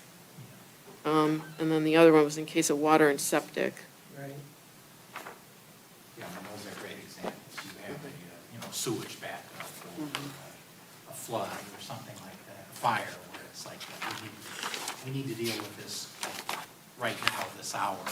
So then I would be able to spend $7,500 if there was a fire? It's, So Cindy, are you Well, good? It'd have to be a really small fire. Yeah. So are you good with this policy as the way it is? This one? Yes. Hey, Um, I think we maybe want to talk about some of it, unless we're not allowed to. I get, we're staying at 5,000, but I did have a question. So maintain a list of approved vendors, we had talked about. sorry, what number you? I'm on page 1, but 115, or 116, sorry, like a vendors list. That these are the regular vendors that we use, so that we're not constantly trying to get 3 quotes for something that's $2,500 and no one wants to come out and quote. Right. So, I'm not sure how to get that, I mean, I have our vendors list, and I can make it, and, This is more for under the 5,000. yeah. So Yes, those are, and I've talked to Stan about this, and I've talked to Sarah in Armada about it. It is more difficult now to call somebody and get it. right, So under the 5,000, if you have certain people that you go to, then we Right. just use them instead of Good. That's trying to get out. beautiful. and it would That's just, what that means. it would Yes. just be a list that Yeah. the commission has Would- approved Right. to go with. that makes it, So Yeah. just print us a list and Mhm. next Well- meeting we'll vote on yeah, okay. it. Okay. What else, Clara? Okay, sorry. Oh, well, is this But in a where we get list, to? but a list of approved vendors does not mean a list of Approved? expenditures. No, right, Right. right, No. right. So No. just to make the distinction. Yeah. Yeah, and it's under that 5,000. Right, like, yeah, yeah. So this is where we need to talk about the program budgets not having to be amended, or the whole being able to get the check signed. We're good with that, we're all done with that with programs, right? Well, we need to make a policy, or the policy about once the programs are approved by the commission, then the expenses are kind of automatically approved that go along with it. Right, and then most of them are gonna fall under that $2,500 or the $5,000. Like we use the same place to rent inflatables. Okay. So then that doesn't matter. So. That doesn't really fall under this policy. Okay. No. That's what I was asking. Right. Okay, That's not a part of this one. okay. So there was the one part that Pam, Yeah. 1.1.2 And 1.1.2. on the first page. Oh, yeah. And I think that's easily correctable. I think there's some surplus language in 1.1.2 that we don't need. If you look at 1.1.1, it's talking about purchases up to $5,000. And I think what we're trying to do in 1.1.2 is talk about purchases over $5,000. So I would suggest that in 1.1.2, second line, Yep, strike when buying or repairing capital assets. Just take that out of it.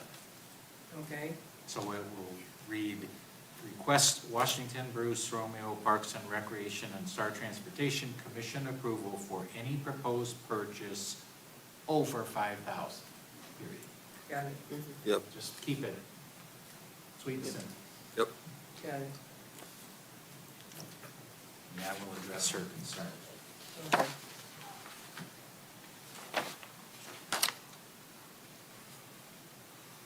Any other issues or changes? 2.4 was Pam too. I don't think she addressed that one either. She 2.4. punted. Oh, yeah. Well, that's fine. She's just, I think she's just reacting to, we're saying a hold harmless clause, which is something I would expect, and that's more of a legal thing. And we're saying need plant Moran or legal input, and she's begging off on that, saying, ask legal, don't ask me. Well, that's fine. I mean, I think it's fine. I think that language is perfectly fine, and we absolutely should require hold harmless language. So I don't think there's any change that needs to be made to 2.4. Okay. So sealed bids are going to be required for anything over $5,000.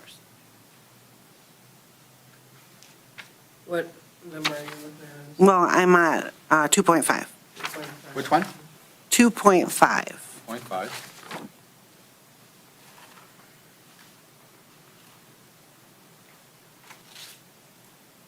Is that consistent with the township's Yes. policies? Now, again, I'm making the distinction. I understand that the administrator, in this case the director, would be limited to $5,000, but it's really a separate question from Right. when you require sealed bids versus just requiring that at least 3 bids. be required. Right. Sealed bids is kind of a big deal. It is, it's a pain. Usually you always get sealed bids when you're. Right. I thought, You're going out for like a road project or something. well, I thought we were over 10,000 on the sealed bid. That's what I'm Yeah. thinking, that Yes. should be a higher threshold. Yeah, than 5,000, no, is just get your 3 bids. 5,000, yeah, get your 3 bids, Right. but they don't have to be sealed. But 10,000, over 10,000, 3 bids, sealed, and it can't be the director alone opening them, so it has to be at least 2 or 3 people there. Yeah. And we do that. We do that. My concern is. So, and then that means a commission member there. But here's the thing too. I'm not sure why I need to be babysat on that. If we open them and they're the, the clerk at the township. Yeah. well, okay, I mean, that's fine. It just seems like if we're going with the lowest bid, Not always. right, I know you always don't, and I understand that, but, okay, whatever, that's fine. All right, so we're changing 2.5 to 10,000? I think that makes sense too, because from what I understand, Yeah. just from Bob's reaction right there. Yeah, and You know, the idea here is you want to encourage competition in bids, but if you haven't, what some would consider an onerous requirement, I mean, there may be contractors for a $6,000 job, it's like, I'm not going. Right. Yeah, We already had that. did change that one So because they'll just pass on it, and then 6 it's goes kind into of that. defeating our purpose. 10,000 seems like A little probably a better. good minimum threshold for Right. that. Because those will be, $10,000, those Yeah. are more major Okay. projects. Yeah, Right. that one should be 10, because if we go on to page 4, it talks about the bid policy, and it says informal quotes are required for all purchases between 25 and 5,000. Bids or proposals for recurring services or contract labor, including professional services, greater than 10,000 must be solicited with the following requirements. Okay, so actually, it seems like if we make that other change of 10,000, we're Yeah. being more Right. Consistent with Right. 6.3. 6.3, because not only are we requiring sealed bids, but we're going through like a formal RFB or RFP process. And that makes sense, because again, that's usually when you get the sealed bids is when you've gone through the formal RFP process, not just when Right. Claire is calling. So around 6 point- saying, hey, Wait, hang on will you one give me a second. bid Yeah. on 2.5 still. 2.5. I think that's got to be reworded because it's sort of redundant. Yeah, I think the township did the same thing when they did theirs. Yeah. So, I mean, basically, all we need is the last sentence. Last sentence, yeah. Right. And that it, comma, complying with PA 167, right?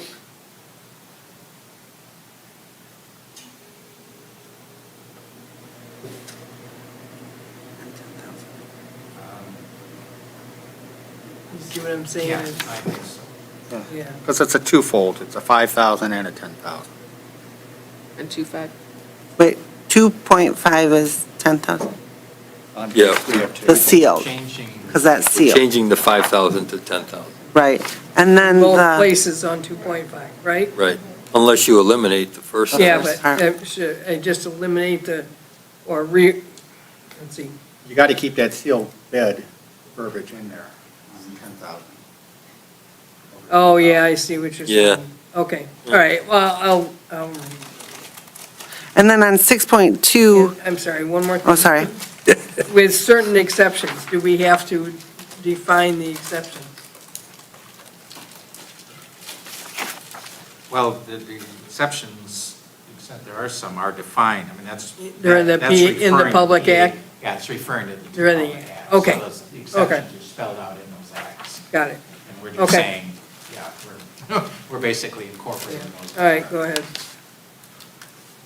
Oh, okay, I don't So know that I where are we understand now? that. So the second sentence of 2.5, I'm just wondering if that's the appropriate place or if we pick it up somewhere else, that Well, it's area like- between 5,000 and 10,000, we don't require sealed bids, but we still want.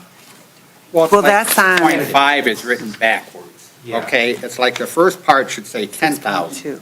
or more, because requires sealed bid, competitive bidding for, it should say 10,000 or more. Right. And then the Washington requires formal bids to be obtained for all purposes in excess of 5,000. So it almost should be reversed, but if you just change the one up above to 10,000, I think we're there. Yeah, I think you're right. Got that, Buzz? Oh, I know, I'm lost too. Change the first 5,000 to 10,000. 10,000. And leave the Okay. second 5,000 to 5,000, Yeah. and we're good. okay, got Yeah, it. because then it'll follow the sealed bid or not Yep. sealed bid. Okay, I got it. Oh, I messed this up. All right. Okay, Okay, so then All in on 6. 2.5. yeah, right. Now, hang on, we got Well, a page before that. Right, anything else in 3 or 4 or 5? I saw, or, oh no. Where are we going next? Any, Page 4, Page 4, any? 3, 4, and 5. Page 4 of 2, okay. any changes there, anybody? No, I mean, the $500, the department heads are coming to me for approval for the $500. Recommendations will be prepared by department heads in advance of any purchase greater than 500. Right. Okay. And then, oh, we're not on 6? Hang on, yeah, what about the highlighted capital assets and inventory part? She didn't No. answer on that one. That was a question for Plant Moran. Okay. All capital assets, shall be considered inventory items at discretion. So what do we define capital assets? Oh, well, we do 1,000. Or, I mean, we've always done 1,000 with Gatsby, right? Berna? Gatsby is 1,000. Is what? Just so, I don't know. But what items do we consider capital Well, it says- investments? It says here, i.e., all capital assets, i.e. furniture, equipment, software, building improvements. Yeah. Were you reading that, John? Five. Where it's highlighted. Okay. We sent that back to All right, Plant. furniture, software, building improvements, and even stuff in the parks, like playscapes. Well, that for benches, sure. Stuff like that. Those are all capital assets. Sure. Right. Because those can all be depreciated. And you want to take the Yeah, this is depreciation. just, this paragraph is only addressing not lower costs, not capital improvements. Right, Just little things that you buy that are considered assets. right, that are over $500. So then we should be writing anything 500, okay.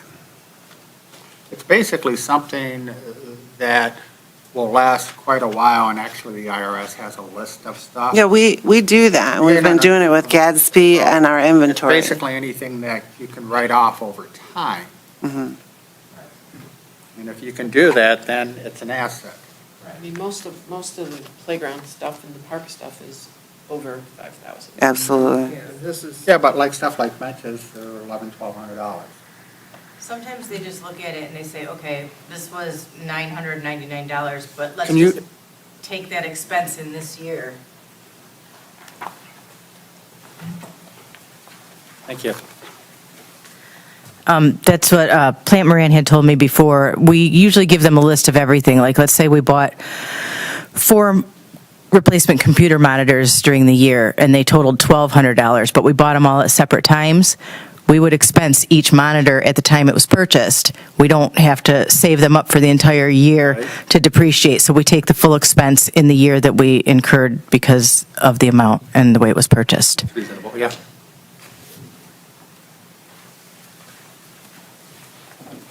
Okay, anything else on that page? The 6.2, the informal bids and quotes, we had talked about that, so not between 2,500 and 5,000, it's at 5,000, right? Because it's hard to get the Right. people Yeah, out That's what we, to look at our that cement. was what we were looking Okay. earlier. So, So just 5,000. 5 and 10, you're saying? Yes, Should be, instead of 2,500, Between 5,000, 5 and should- 10. 5 and 5 10. and 10, okay. I Got it. think that's what we talked about a while ago. Okay. And then the contracts must cover a 2-year period.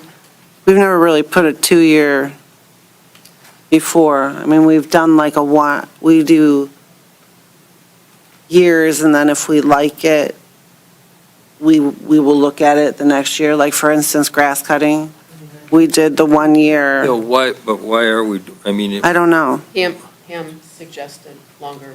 oh, yeah, no, that's what I'm saying. These 1-year contracts, I would suggest, yeah, not to require them to be 2, but maybe to say that's the maximum. Well, Because and they should be no longer than 2, but I'm not even sure you want to do that. well, we've gone, the township, they have done some 1 year, but they are been looking at like 3-year contracts There's some. because you don't get many interested people in a 1 year. Right. And, But does it have to Well, say? Interested, you also don't necessarily get the great price. right, Either, or as good of a price as you will get from a vendor who is looking at it, I may have this contract for 3 years, 5 years, whatever, so I'm going to give you this price, but if I'm going to be, out the door after a year, right, I'm not going to give you that it's good a price. discounted price. Right. Yeah, so. well, like last night, Washington approved a contract for the snow plowing, and it was a 3-year contract. Right. And so the price was fair for the first year, and then he held the price for the next 2 years. So Yeah. there's advantages to having multi-year Right. contracts. So when the bid is sent out, it should be determined at that time as to, grass cutting is a good example. Why do you want to look at that every year? Why wouldn't you want to look at that every year? Well, I would like to look at grass cutting this year because of how it was awarded last year. We only gave a 1-year contract. Right, 1 year. So that's my thought, is that if you do the 1 year with the opportunity to max out at 3 years, if everything works out, like, If it's great grass cutting and great park attendance, then good, then we offer them another year. If not, Right. like, I'm not sure why we got to set it at 2 years, 3 years, or Well, 1 year. Yeah, I mean. Well, that was so that we were getting better pricing. Because if you're only doing a year, then your tendency is going to be to do a year. And if they're, and usually in the contract, if they're not fulfilling the contract and doing the job we want, then they're out anyway. Right. So, So I mean, even if you do have a 3-year contract, for example, yeah, if they're not fulfilling that contract, they're done anyway. I guess I'm just looking Right. at the one How about example. making it read, instead of the way it reads, making it read something like, Preferably. long-term, multiple-year contracts are preferred. Yeah.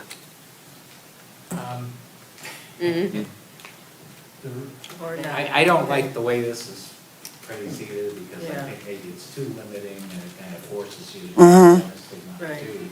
I do want to caution you, though, one of the reasons you have limitations like this is so that you don't have a current commission that is binding future commissions long-term. What may be a good idea today may not look Right. so good later on when you sign the 10-year contract and everything has changed, but future commissions are bound by it. So by putting in multi-year, that's kind of. What if you put seems a like not it's to exceed? encouraging. I'm Yeah. just wondering if maybe for 6.3.1, you just take out that must cover a 2-year period, and just say all contracts. Must. Oh, John, maybe we go the Total opposite cost. and say the maximum a contract can be awarded is for a 3-year period. You could do that, and I started going down that route with Okay. my initial comments, but then I thought, well, I don't know, are there contracts that maybe you really do want them to go? You know, like the snow one. Yeah. You know, we've been doing it for years, and the price was pretty consistent, and he held it for 3 years. Yeah, and that makes sense, snow, landscape, grass cutting, those kinds of things for the reasons that we mentioned. A longer contract, maybe you get the better per year price, and better service. Yeah, because they wanna keep- Because then the keep person that. knows whether or not they can invest in equipment Well, to that's right. properly service you, Well, that's right. and have an opportunity to get other business. That's right, that's right. And they're not going to make those investments if they think, I may not have this next year. Yeah, a so I'm 1 year not- hit wonder, So I'm right? not going to buy that new plow if I might use that account. Mhm. So I get that. So what you're suggesting is to put a maximum, contract terms shall not Exceed 3 years. exceed 5 years, and shall include the total cost Yeah. of each fiscal Yeah, year. I don't even This think is we've only ever for done a bidding 5-year pur- contract. This is only for bidding purposes, though. Well, This is then an that- actual contract. Right, but when I like you- the idea. But when you bid when you put out the bid, it's basically, you want to know, you know, Yeah, I how long think it's. that's why a longer, Let me, I like the way you said Right. it, is, let it me- would be let me- longer. Let me suggest something, because I'm just concerned, I'm having trouble thinking of one right now as I sit here, but there may very well be the contracts out there where we're thinking, no, we would want this for at least 5 years.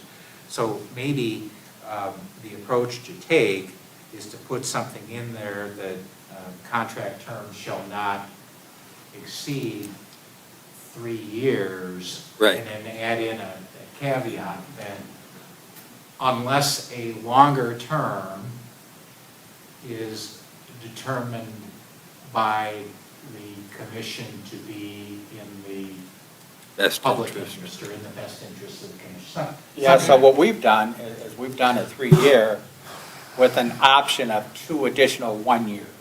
Yeah, well, that's another way you do it. Yeah, and then that way there, right there, you don't have to exercise the option, but they've held the price. Right, yeah, I mean, there's different ways to structure these.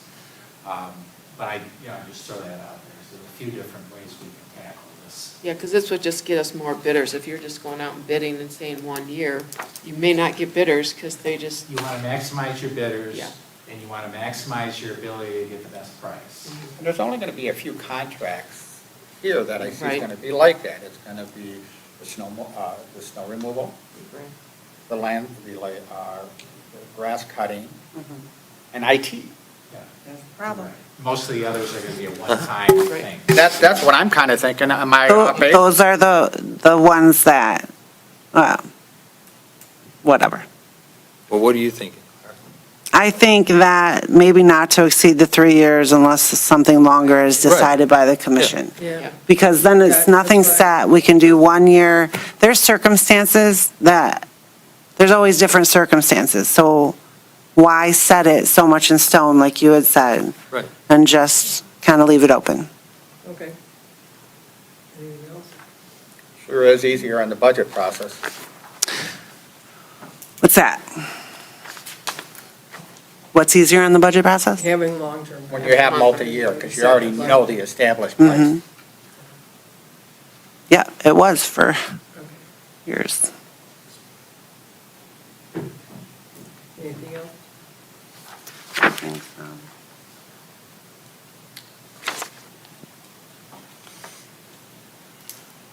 Ooh,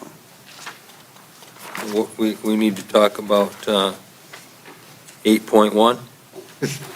8.1 capital suggesting that maybe you want to revisit those numbers. As far as They are. purchase levels.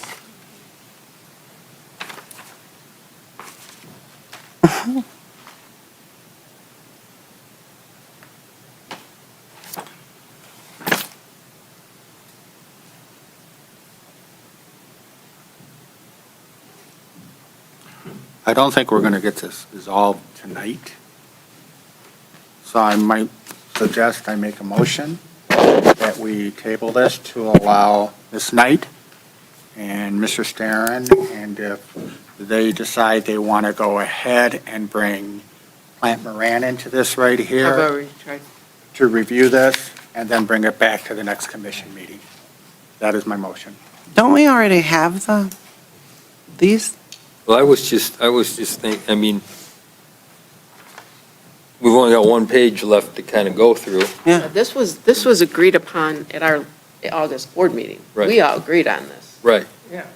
And we took it to Plant Moran. Plant Moran didn't have any input, so. Except for the pages before this, don't they already point this out? Like Yeah, So this policy's already been approved? no.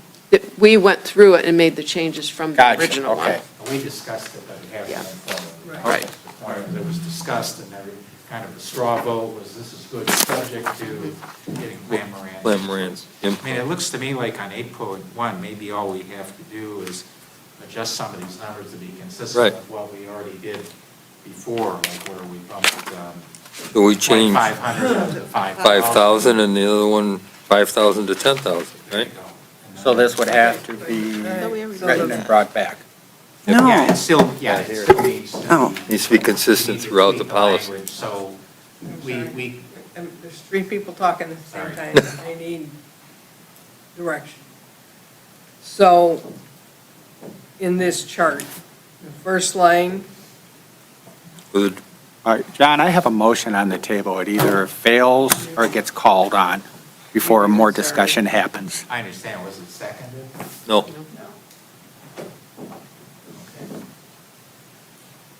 so motion dies. So motion fails. Lack of support. Okay.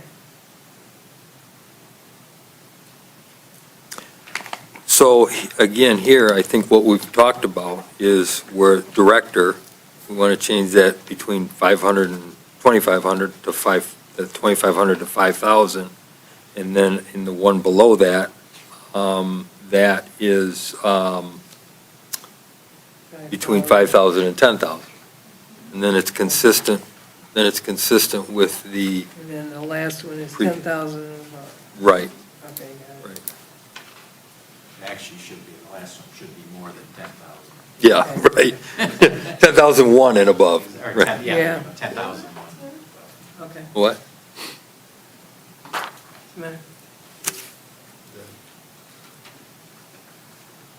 Yeah, there isn't a last one. We took the last one off, I thought. What? You This said is- 10,000. It's competitive bidding, right? The seal. Right, that's the seal. So that, it's consistent then with what's in the, Well, actually, competitive bidding is different than, I think what you want to say there is sealed bids. Sealed bids, That's yeah. category. So competitive bidding is 5,000 and above. Yes. But then we go to, what did we say? 10,000? Above 10. Above 10,000 is Sealed. sealed. yes. Competitive sealed bids. So just add sealed bid. I got it. So what are we doing between 2,500 and 5,000? Competitive bids. No, No. No. 2,500 and That's 5,000. that's where she has the ability Oh, to yeah. spend it. She just has to report it Right, at the next meeting. right. And then between 5 and 10,000? I write written You quote. have to have. Competitive. And Competitive. 10,000 is written sealed. quotes. Sealed bids. And then over 10 is sealed. Is the sealed bids. Oh, and maybe the word commission is, Where? oh, no, maybe that, sorry. I was thinking who did it. Yeah, 5,000 above is commission. Yeah. So, Okay, so motion. Can I get a summary on those three right there again, what we have for each category? I'm going to retake the whole thing and send it back to everybody. Right. So. What, can I write it down now, though? Yeah. Sure. Up to 499 is simple comparison. All right, so give me the first category. What to what? That one stays the same. 500 to 2,500? Oh, 500, 2,500 is now 500 to 5,000. It's now 500 to 5,000? Yes. Okay, all right, that's where the disconnect was.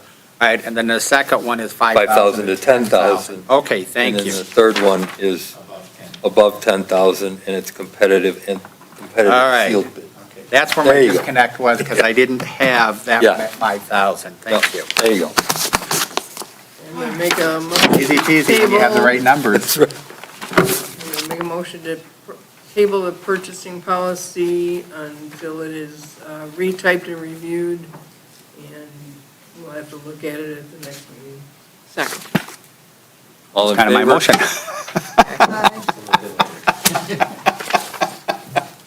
All right. Now, easy peasy stuff for the next three. Did we vote on that? Yeah. Yeah. Oh, Didn't you? I didn't vote.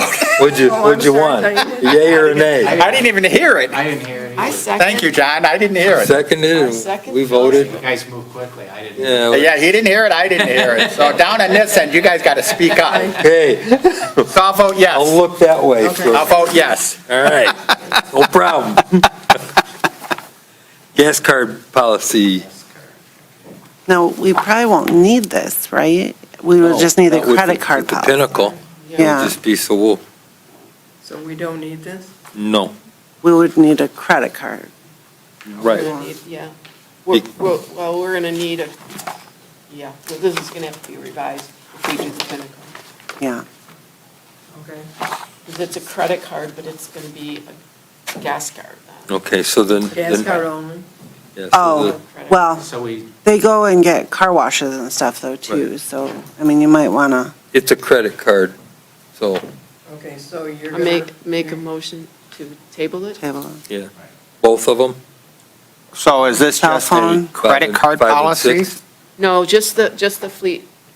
Well, we've already done the fleet. It's going to be a credit card policy though, but specific to the, We're Oh, not so gonna it'll- have a it'll still be fleet a separate one policy? anymore. so it needs to be Okay. reworked based on what was discussed tonight. Okay. But I think you'll want a credit card policy and then you'll want this one. Maybe The we star aren't one. Call it fleet fuel card Right. policy, we'll call it something, but it will relate to. Yeah, star. Okay.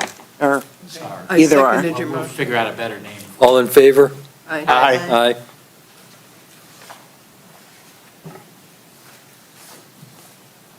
Where we at now? Cell Credit phone. card. Oh, okay. Credit card policy.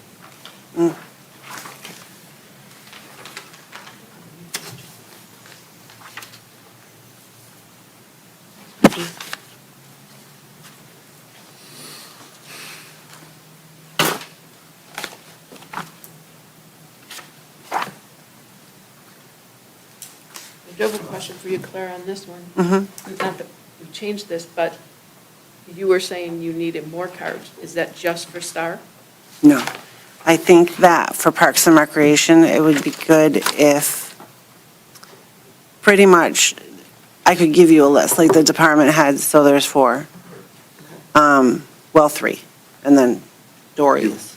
Well, and, okay, me, I'll have one, and the department heads, but then if we, because their name is on it and they're going to be monitored, so, well, I mean, I don't know that, like, we have Adaptive Rec, you know what I mean? And she's at the store and she sees something because it's past Halloween and would be able to buy it. And instead of buying it with, because it's, you know, now $2 or whatever, or $20 instead of 200, that it would be nice if, like, she had one in our special events coordinators, like all full-time, and then a few, Program coordinators. right, or else they come and get mine. I mean, there's always the fact that the card that I have now is the Parks and Recreation, it says, but it also has my name on it. Yeah, that's. So there's always that, you know, I've written like notes, like they're allowed to do it, or to use it, but if it has their name on it, when you're at the store and they ask, that has become, I mean, it's not been a big problem. We've been okay, sadly, because they should check that. Yeah. But, So it allows for a lot better system of checks and Yeah. balances. It's what I have at work. yeah, I'm We have- responsible we for have my it. card with Yep. my name on it. Yeah. My receipts. I don't think all of Nobody has ours, to check but, mine. It's right. just- It's easier. Yeah, well, and it goes right to accounting or Pinnacle, so you can open it up and see it real time. And see who it is. Yeah, And it's already going to be in the right budget item, right, right. because that card would be So- assigned to that. Is this worded okay the way you want it? Yeah, I don't think we call it out just to one specific, or, because it says the total combined credit limit of all credit cards issued shall not exceed 5% of the total budget in the current fiscal year. Yeah. So, yeah, this is, It would just apply to each individual if you had one versus. Make a motion to approve the credit card policy? Yeah, so Pam, like you stated earlier, you have a credit card that's issued in your name, as I do too. And we just have to fill out a weekly expense report so that we can submit the receipts with it. We do it electronically, so it's just all online. Yeah, I do mine monthly, but yeah, you have to. Pardon? I do mine monthly, but you just have, it's a checks and balances of your. Yeah, yeah. Somebody going to second that? Second. Aye. All in favor? Aye. Aye. Cell phone? So, looking at this cell phone, we kind of talked about it before. The department doesn't own our cell phones. We own our cell phones, but they own our service, is how we've had it. I don't know, like I look, or the whole thing would almost have to be changed. Okay, Or we go, let me ask you a Yeah. question. When the bill comes in, mhm, whose name's on the bill? Parks and Rec. Parks and Rec. Okay, then Parks and Rec owns it. You So then Own we the- should switch it. You own the device. You get to choose your phone. No, bought it, purchased it with my own money. Purchase your own. Yes, we've all. Everybody does that. Well, okay, so we've had phones for many years, right? So if we wanted upgrades, we probably started out with a free one.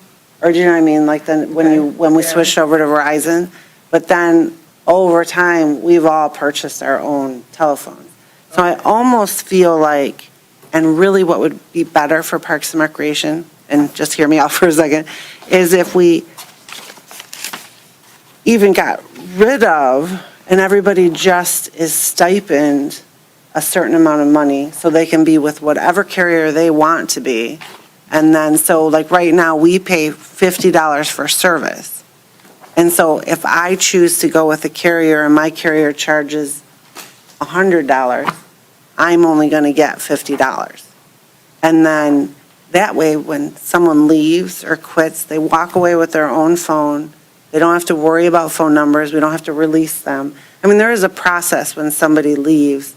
Like, I have to call Verizon and go through that, which is here nor there, but, I mean, or we keep it status quo, because like myself, Penny, we're all on that, it's $50. But like, we have a new special events coordinator. And we don't buy everybody's cell phone, but the ones that we are constantly calling on a cell phone, and she would be one of them. Instead of, like, how do I do it? Make her join Verizon with us? When she already has with her family, because you know you get discounts when you sign up with a family.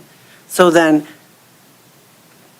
if she brought in her bill, we would match what we pay, which I think it's exactly $50 or 49 something. So we match that and pay for that as long as they're bringing in their bill and we have something to attach to. So we're basically just paying $50 of their service. Yeah, But the phone is on the Phone. Verizon bill. yeah. Oh, Oh, no. No, Our, talk- right now, my phone is, like my phone is, Penny's is, you're, those are our main, we have, well, actually, no, Don's gone. so are you suggesting that we scrap what we've done for you guys and just let you all go on your own and give you $50 a We month? could absolutely do that, or we could, I don't know if everybody That'd be wants to do that. Way easier. So what we do in our company, okay, because there's a lot of us that have phones, okay, is we all buy our own phones. That's we buy whatever we want, you know, you want an Android, you want this, you want the, iPhone, doesn't matter, get what you want. But then we all get $50 a month. Yeah. And we expense that at the end of the month so that we get paid for the month. And that's it, easy peasy, they buy their own phone, That's what- we expense $50. Yeah, that's and it's a done exactly deal. what she's talking. Granted, we do have the government plan, but still, I mean, There's a I lot think of- you there's can get a of lot of things plans with out there. this. Absolutely. So we could do, Simplify we everything. could really Yeah. simplify everything. It really would, because, That's what WDRW does. yeah, All of the employees get $50 a month, and that's it. And then they do everything. right, So let's do that. So okay. I make a motion to remove the cell phone policy. Or do we need one that just says that? We're deleting, Oh, delete. but, or do you know, I don't know, whatever. We can go back to, listen, I'm good if we don't need a I think if policy. you're going to do it the way you're talking about, that would just be, Yeah. you know, sleeping in policy, that would just be an employee benefit. Exactly. Yep. Yep, In addition One to less everything else, check. you get $50 a month. yep. Huh? It's one less check. It's one less check, it's one less thing you all Oh, got to yeah. worry about No, I'm and in keep track agreement. of. We just have to figure it out now and push So- it off. Since it would be an employee benefit, where do we write, is that being written down someplace? We have So an that we have employee that? book that needs to be updated, so it'll be updated. All in- there. Annual or wherever. All in favor? Aye. Aye. Aye. Okay. Remember, we identify the employee benefits. It should be added to Yeah. that. Bob, can I ask for a 5-minute break here? Sure. Let's I take think we a, are kind of need to stretch our legs here. let's take 5, yeah. Make it quick. Oh,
So, we're going to talk about master plan. There's no.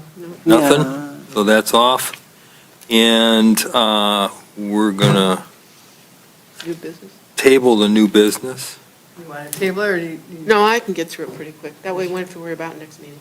All right, make it fast? then let's go. All right. Before Pam falls asleep. Okay, so the gift cards was brought up, the only reason I brought this up is the gift cards was brought up at the audit, and I wanted to clarify what that was. There was, Yeah, what is it? so basically I asked for a run. Pam's concern was if we were using gift cards to pay people, were we exceeding the 600? So there was only a one-time thing, and it was for Rotary, for workers, and the barricades. So just so you all know Okay. what that was. Okay, The sponsors, that's what all this is. yeah, the sponsors, we kind of talked about, so the way, Pam and I discussed this, the way the sponsors work is it goes into a brochure, and Claire and I touched on this last night. It goes into a line item called brochures, but then there's some that are offset. For instance, the fireworks, there's 3 people that paid. So that needs to go into another item, another line item. Which we have. That's a bad, yeah, we do have a line item for the fireworks. We have a revenue and an expense for that, because it's a specific program. But The money needs to go into another income account and then get journaled out.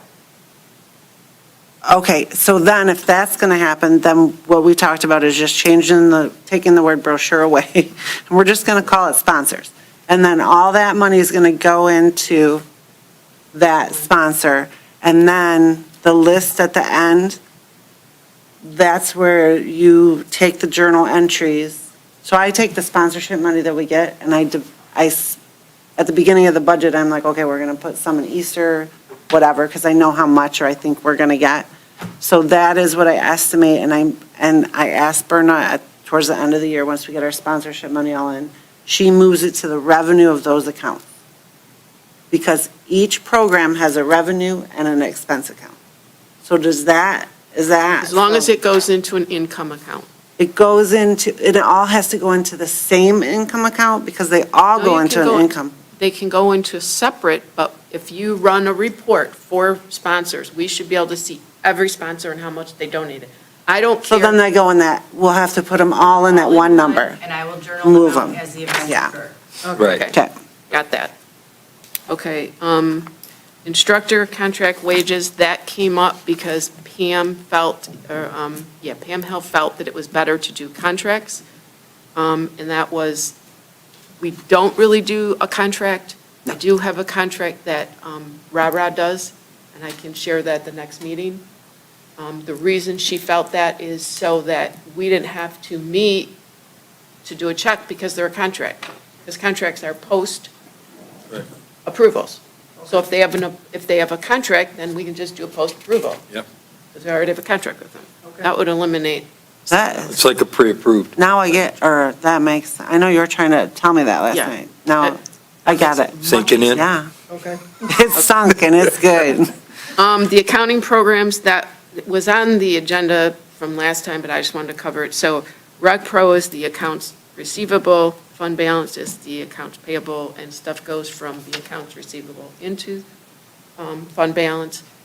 There isn't any money in the budget to get a no program, but it might be something that we look at for next year and budget for. And then what constitutes an emergency, we kind of covered that in the bid policy, those items. Biweekly check signing, that would be much easier. We could do that. And then board approval for the checks, we kind of went through that. So that takes care of it. Okay, so all of that stuff has been covered. All of that stuff is done. Okay. Community comments. The one gentleman that was here, Mr. Clark, he Yes. left, he just wants to know if he can get on, if a resident can get on like a park committee, so he can come to the park meetings and have input. Anybody can come and have, Well, I did say, I don't think that it's going to be a problem. We said before that anybody could be on a committee. right? Anybody can be on a committee, but how a committee works Is there is one if you're not on the committee, it's only the committee that holds the discussion, and the others are viewers. So consider that when we're making the statements right there. You know, versus the commission, when we have a meeting, it's public forum. Right. But a committee, Oh, okay, I see what you mean. I see. yeah, a committee is for who's ever on that committee to discuss. Right. Not to have conversations with 17 other people. Right, right. So consider that when we discuss this. So is he interested in all the parks or just certain parks? Probably, I don't know. Because he just talked about that one park On that they want to Sisson have Street. in the neighborhood here. Yeah. So, and right now, that's not a Parks and Rec park. Right. Right. Oh, But yeah. we need, our little committee needs to talk about the village parks and why they're not under Parks and Recreation. But all other parks are, but not tonight. Not tonight, no. But yeah, that is something that, Yeah, and But yeah, do we want If them? he wants to volunteer to be on a. to be on a park, okay. Okay. I will let him know. That answers that. That is his question. Commission comments. Pam, got anything? Phyllis? No. Cindy? No. Dan? Yes. All right. So talk to Mike Kozak. He's got the documents ready to go up on BidNet. So I don't know if Clara, he got with you yet to get him up on BidNet, but he was, so did he get with you yet? Okay. So what's supposed to Unless I happen? missed the email. So for the BidNet, for the pavilions and the pickleball court, to get those up there so that we can get the bids in for that. And then he was going to work with you on that right there, because he didn't know how much you knew about BidNet or anything else. So he was going to work with you on that right there. So that's just a follow-up. We have a comment. BidNet. We BidNet. Yeah. So, and then if But I there's, thought he was gonna, and there's a, well, through Parks and Parks and Rec Rec. BidNet. oh, yeah, through their BidNet account. Yeah, Right. so Clara would have to do it, but he's going to do it with her. Right. And then if there's like adjustments to it, that, oh, we need to add this to it, can show her how to add that stuff into it. I don't know what you know and what you don't know, so I'm not saying one thing or the other. I'm just saying he's going to work with you on that. And so that should be coming up really quick. And that's all I have. Cool. Make a I don't motion. have anything. Okay. Motion to adjourn. Support. Got all kinds of support there. Roll call. All in favor? Aye. All right.